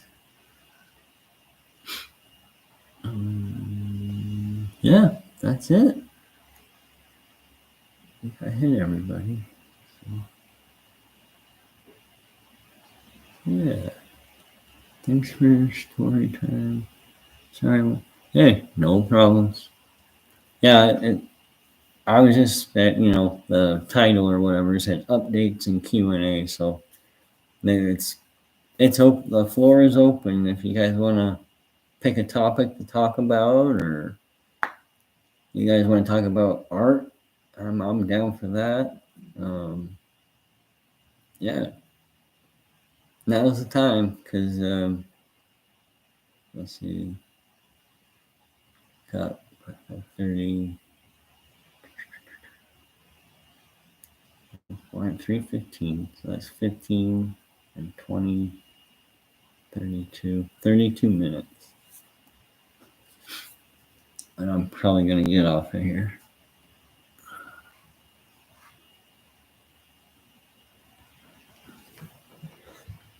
Yeah.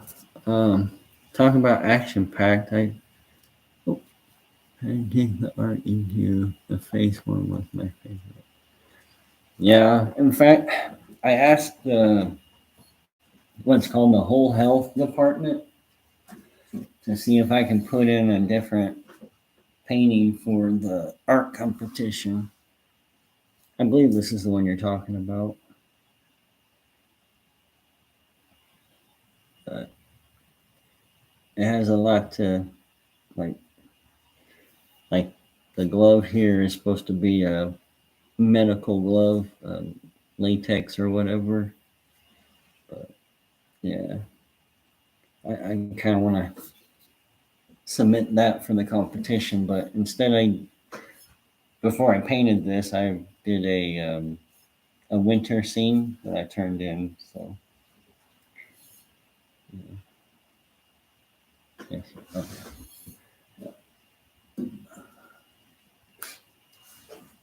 Yeah, I've done quite a few paintings. I don't have a business mind, so I can't really sell them without the anxiety of, oh, did I do the taxes right? Or do I need to submit taxes for, like a $5 painting, or the business side of it.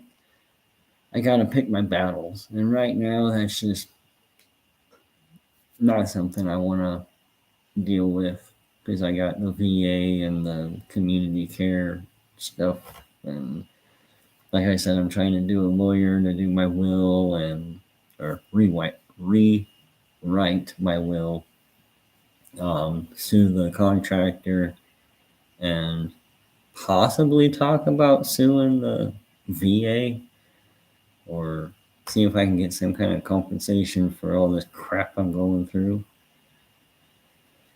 Because I went all the way up to the United States Senate,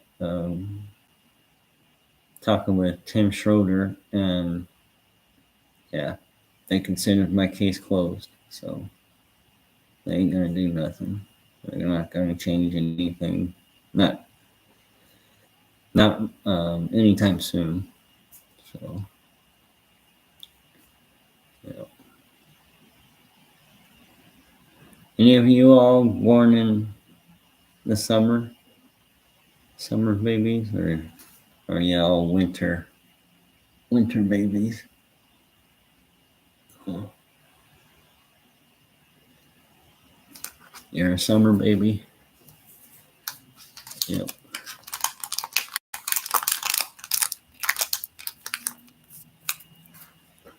September. Nice. Not too far away.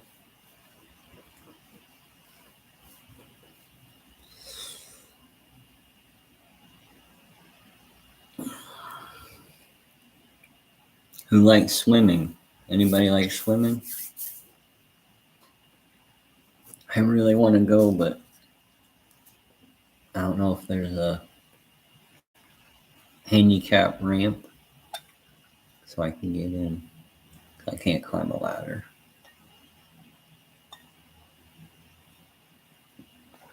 I tried to climb one the other day like if I was to stand up, the gutter is like right here. So I can kind of reach in and clean it, but I was trying to make it a little easier and move a step ladder out there, and no, not safe at all. So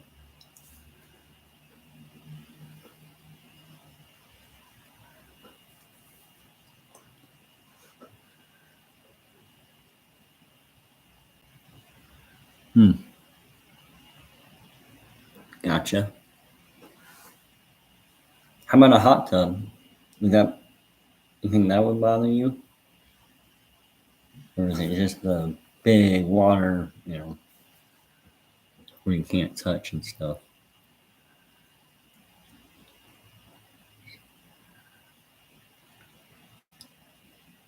There's no swimming, but what about like wading in a hot tub? I mean, you don't have to say if you don't want, but I'm just curious. Because I can do small. Yeah, okay. Yeah. Same way. Yeah. If I can touch the bottom or see the bottom very clearly, it's not so bad. But if you get like an Olympic sized swimming pool and it's all like 10 to 12 foot deep, I start getting a little, because I can't quite clearly see where the bottom is. Lakes, rivers, oceans. I did it. I faced my fear. I've been in them because I went tubing quite a few times, and then down the river, and then I swam in a lake probably 6, 7 times. Probably 6 or 7 times since I got out of the military, and then just the once. Yeah, I've just been in the ocean one time since the military. I almost drowned that first time in California, and then my cousin was stationed in Florida for some reason. He's a computer geek for the Army, and he invited me down there, and I got into the Atlantic Ocean. So Yeah, I got up to about chest high anyway. And I was like, turned around, like, standing there. I'm like, okay, take the picture. So I took the picture and got it. Okay. Like, that's good enough for me. I made it from sea to shining sea. So I, I, I don't know. Maybe one of these days I'll go down to like, I don't know, Corpus Kid, Corporal. Oh crap! Now I can't even think how you say it. Corporal Christi. They're in Texas or Alabama or something, and go down to the Gulf of Mexico. But not on my to-do list. It'll maybe like a bucket list or something, but not right now. Let's try to live in the lake. Don't know what happened. Oh, huh. Oh, okay. Yeah, floating isn't so bad, but if you get drunk idiots out there, then I start getting really fucking nervous because they think it's funny to dunk you. Ah, yeah. Well, that and bringing firearms out to the Niobrara River. That's what kind of stopped me from going tubing because we were like over 3/4 of the way from where we live to the Niobrara River, and the guy that was riding with me, he was like, "Hey, did you bring your gun?" And I'm like, "What? Like, what are you talking about?" He's like, "Yeah, we all brought guns so we can go out and shoot later." I'm like, no, nobody said diddly squat to me about this." Like, all right, I just kind of try to accept it, but my buddy's brother had a shotgun, or maybe it was a rifle. Anyway, shotgun or rifle, and shot it off in the middle of the night. Freaked me the hell out. So that was like one of the last times I went. And then I lost a best friend. Well, yeah, he was a best friend at the time. I was fresh home, I believe in my second year, so 2012, I think. I think it was the 4th of July of 2012. I went over to his house, and they were um, bottle rockets. They were doing bottle rockets while his childhood friend came up on the porch, and I was sitting there, kind of watching. And he shot the fucking thing right at my head, sent me off like triggered, and bad night. So yeah, I lost a friend that night. And then where was that? Odessa.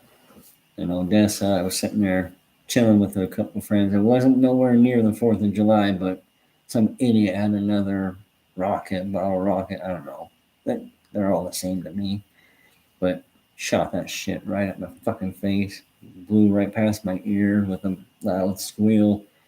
Yeah, not a good night for that one either. People who shoot irresponsibly. What goes up comes. Yeah. I don't have a good.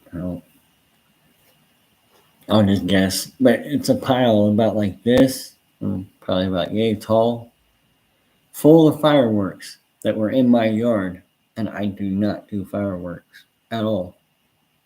I hate them. So the smell just sets me off. The sounds, the sight, it's kind of sort of sets me off. But I watch them on YouTube, with the volume down. That's fine. I like the colors and things, but yeah. The big booms, not so triggering, but kinda. The ones that go pop pop pop pop pop pop pop pop pop. Excuse me. There's like a fuse, and then there's like um, the little sticks of dynamite, or the firecrackers are on each side, and they light the one fuse, and it goes ta-da-da-da. Yeah. I hate them things. Total like almost instant flashback. Watch volume off on Facebook. Oh, okay, yeah. Yeah, I like the pretties. Kind of reminds me of an old screensaver. So,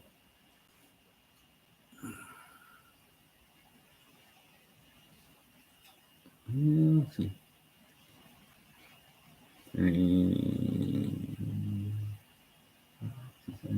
18 minutes. 18 more minutes and I'm calling it good. So just thought I'd come up and update everybody and kind of give a little back history and answer any questions people had. So yeah, I guess I answered everybody's questions because I haven't seen one. I haven't seen one question up there at all. I don't think. I could be wrong, but I don't remember one. I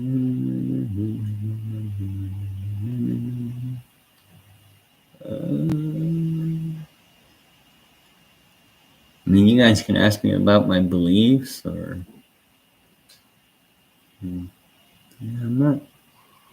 It's your somebody asked, is it your birthday? But it's the only question mark I see. No.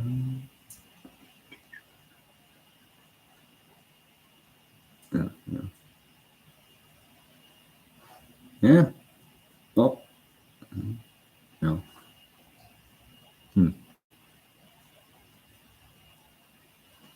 There. Yeah. Yeah. I'm all the way. Oh. Yeah. That was me. So the only question I see was, is it your birthday? Yeah, it's my birthday. I'll be 42 and crap, 16 minutes. I was born at like 3:15, I think. That's what I've always remembered anyway. Do I have cake? No cake. I might get some ice cream later, but the only part about the cake I like is the actual cake. Once you put frosting on it, it's like, no thanks.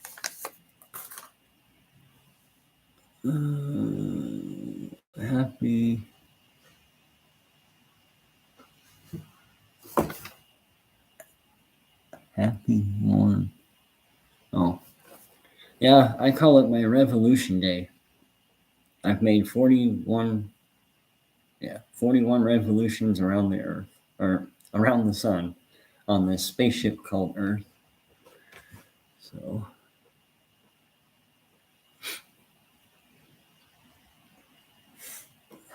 my nose is running. Sorry, guys. But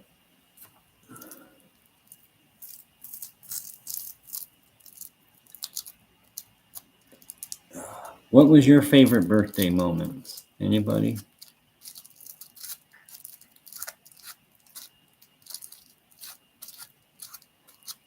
Oh, I probably have to say the Wildcat Refuge. It was a non-alcoholic bar for like teenagers to go hang out. They had like arcade games, like the stand-up arcade games, the boxes, cabinets is what they're called. Arcade cabinets. They have foosball, pool, ping pong, dartboards, big huge screen TV, and that's where my story comes in. Is I went and rented Armageddon from the movie theater, and the whole entire place, except for the two Guardians. our sponsors. Oh gosh. Anyway, the two adults, chaperone. There we go. The two chaperones, they didn't come into the TV room, and then there was like 4 or 5 people still playing like foosball and like drinking sodas and things that they weren't interested in the movie. But there was like 20, 30 kids in that TV room watching the movie I picked. So I was like, yeah, this is cool. Like that was kind of one of my favorite birthday moments. And then of course the Pizza Hut parties, those are awesome.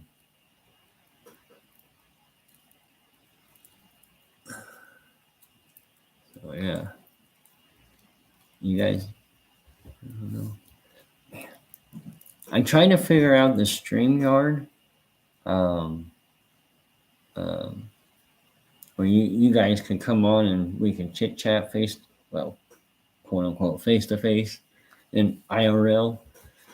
So, um, but, or in real time, not IRL, but in real time, I tried to figure it out, but I wasn't successful. When I did this one, instead of doing live, right away, I put like a couple hours before. And when I went to go click on it to start this, there was the two attempts at the StreamYard still sitting there. It's like, I don't know. Shit's confusing. I've watched like 3 YouTube videos trying to figure it out, but I'm I just don't understand it very well.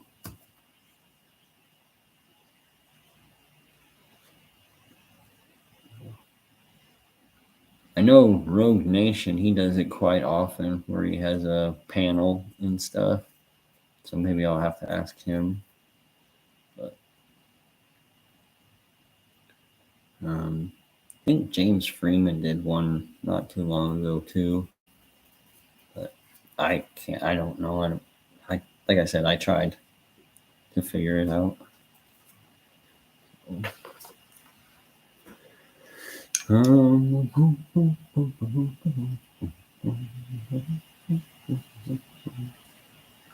How many veterans do we have in the room, in the chat?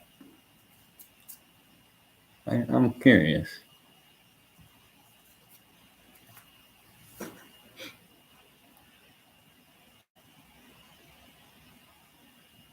Because that's one thing that the YouTube studio or whatever doesn't show. It doesn't, it tells like the age and where you guys are from. Kind of sort of where you're from anyway, like in the States or foreign countries or whatever.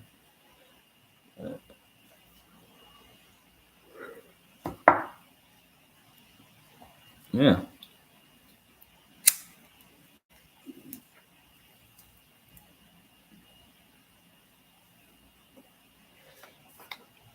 Um, 14 minutes. I'll be 42. Oh. Oh.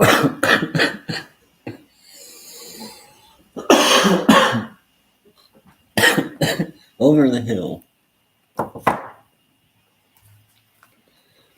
Over the hill and through the woods.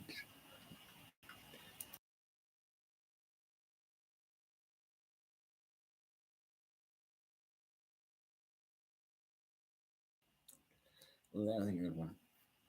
I'm not a vet, but there is one watching from here. Awesome. Howdy.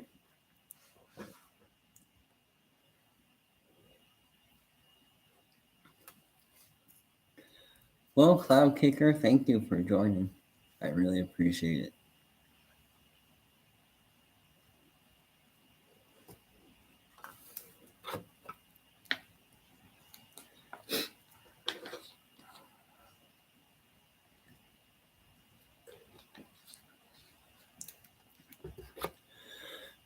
Yeah, let's see, what can I talk about? Well, I can't think of anything else to talk about. I figured you guys might have some questions, but oh well. All right, y'all. I'm just gonna end it. So otherwise, I'm just gonna sit here babbling. All right. Thanks, y'all. Take care. Bye.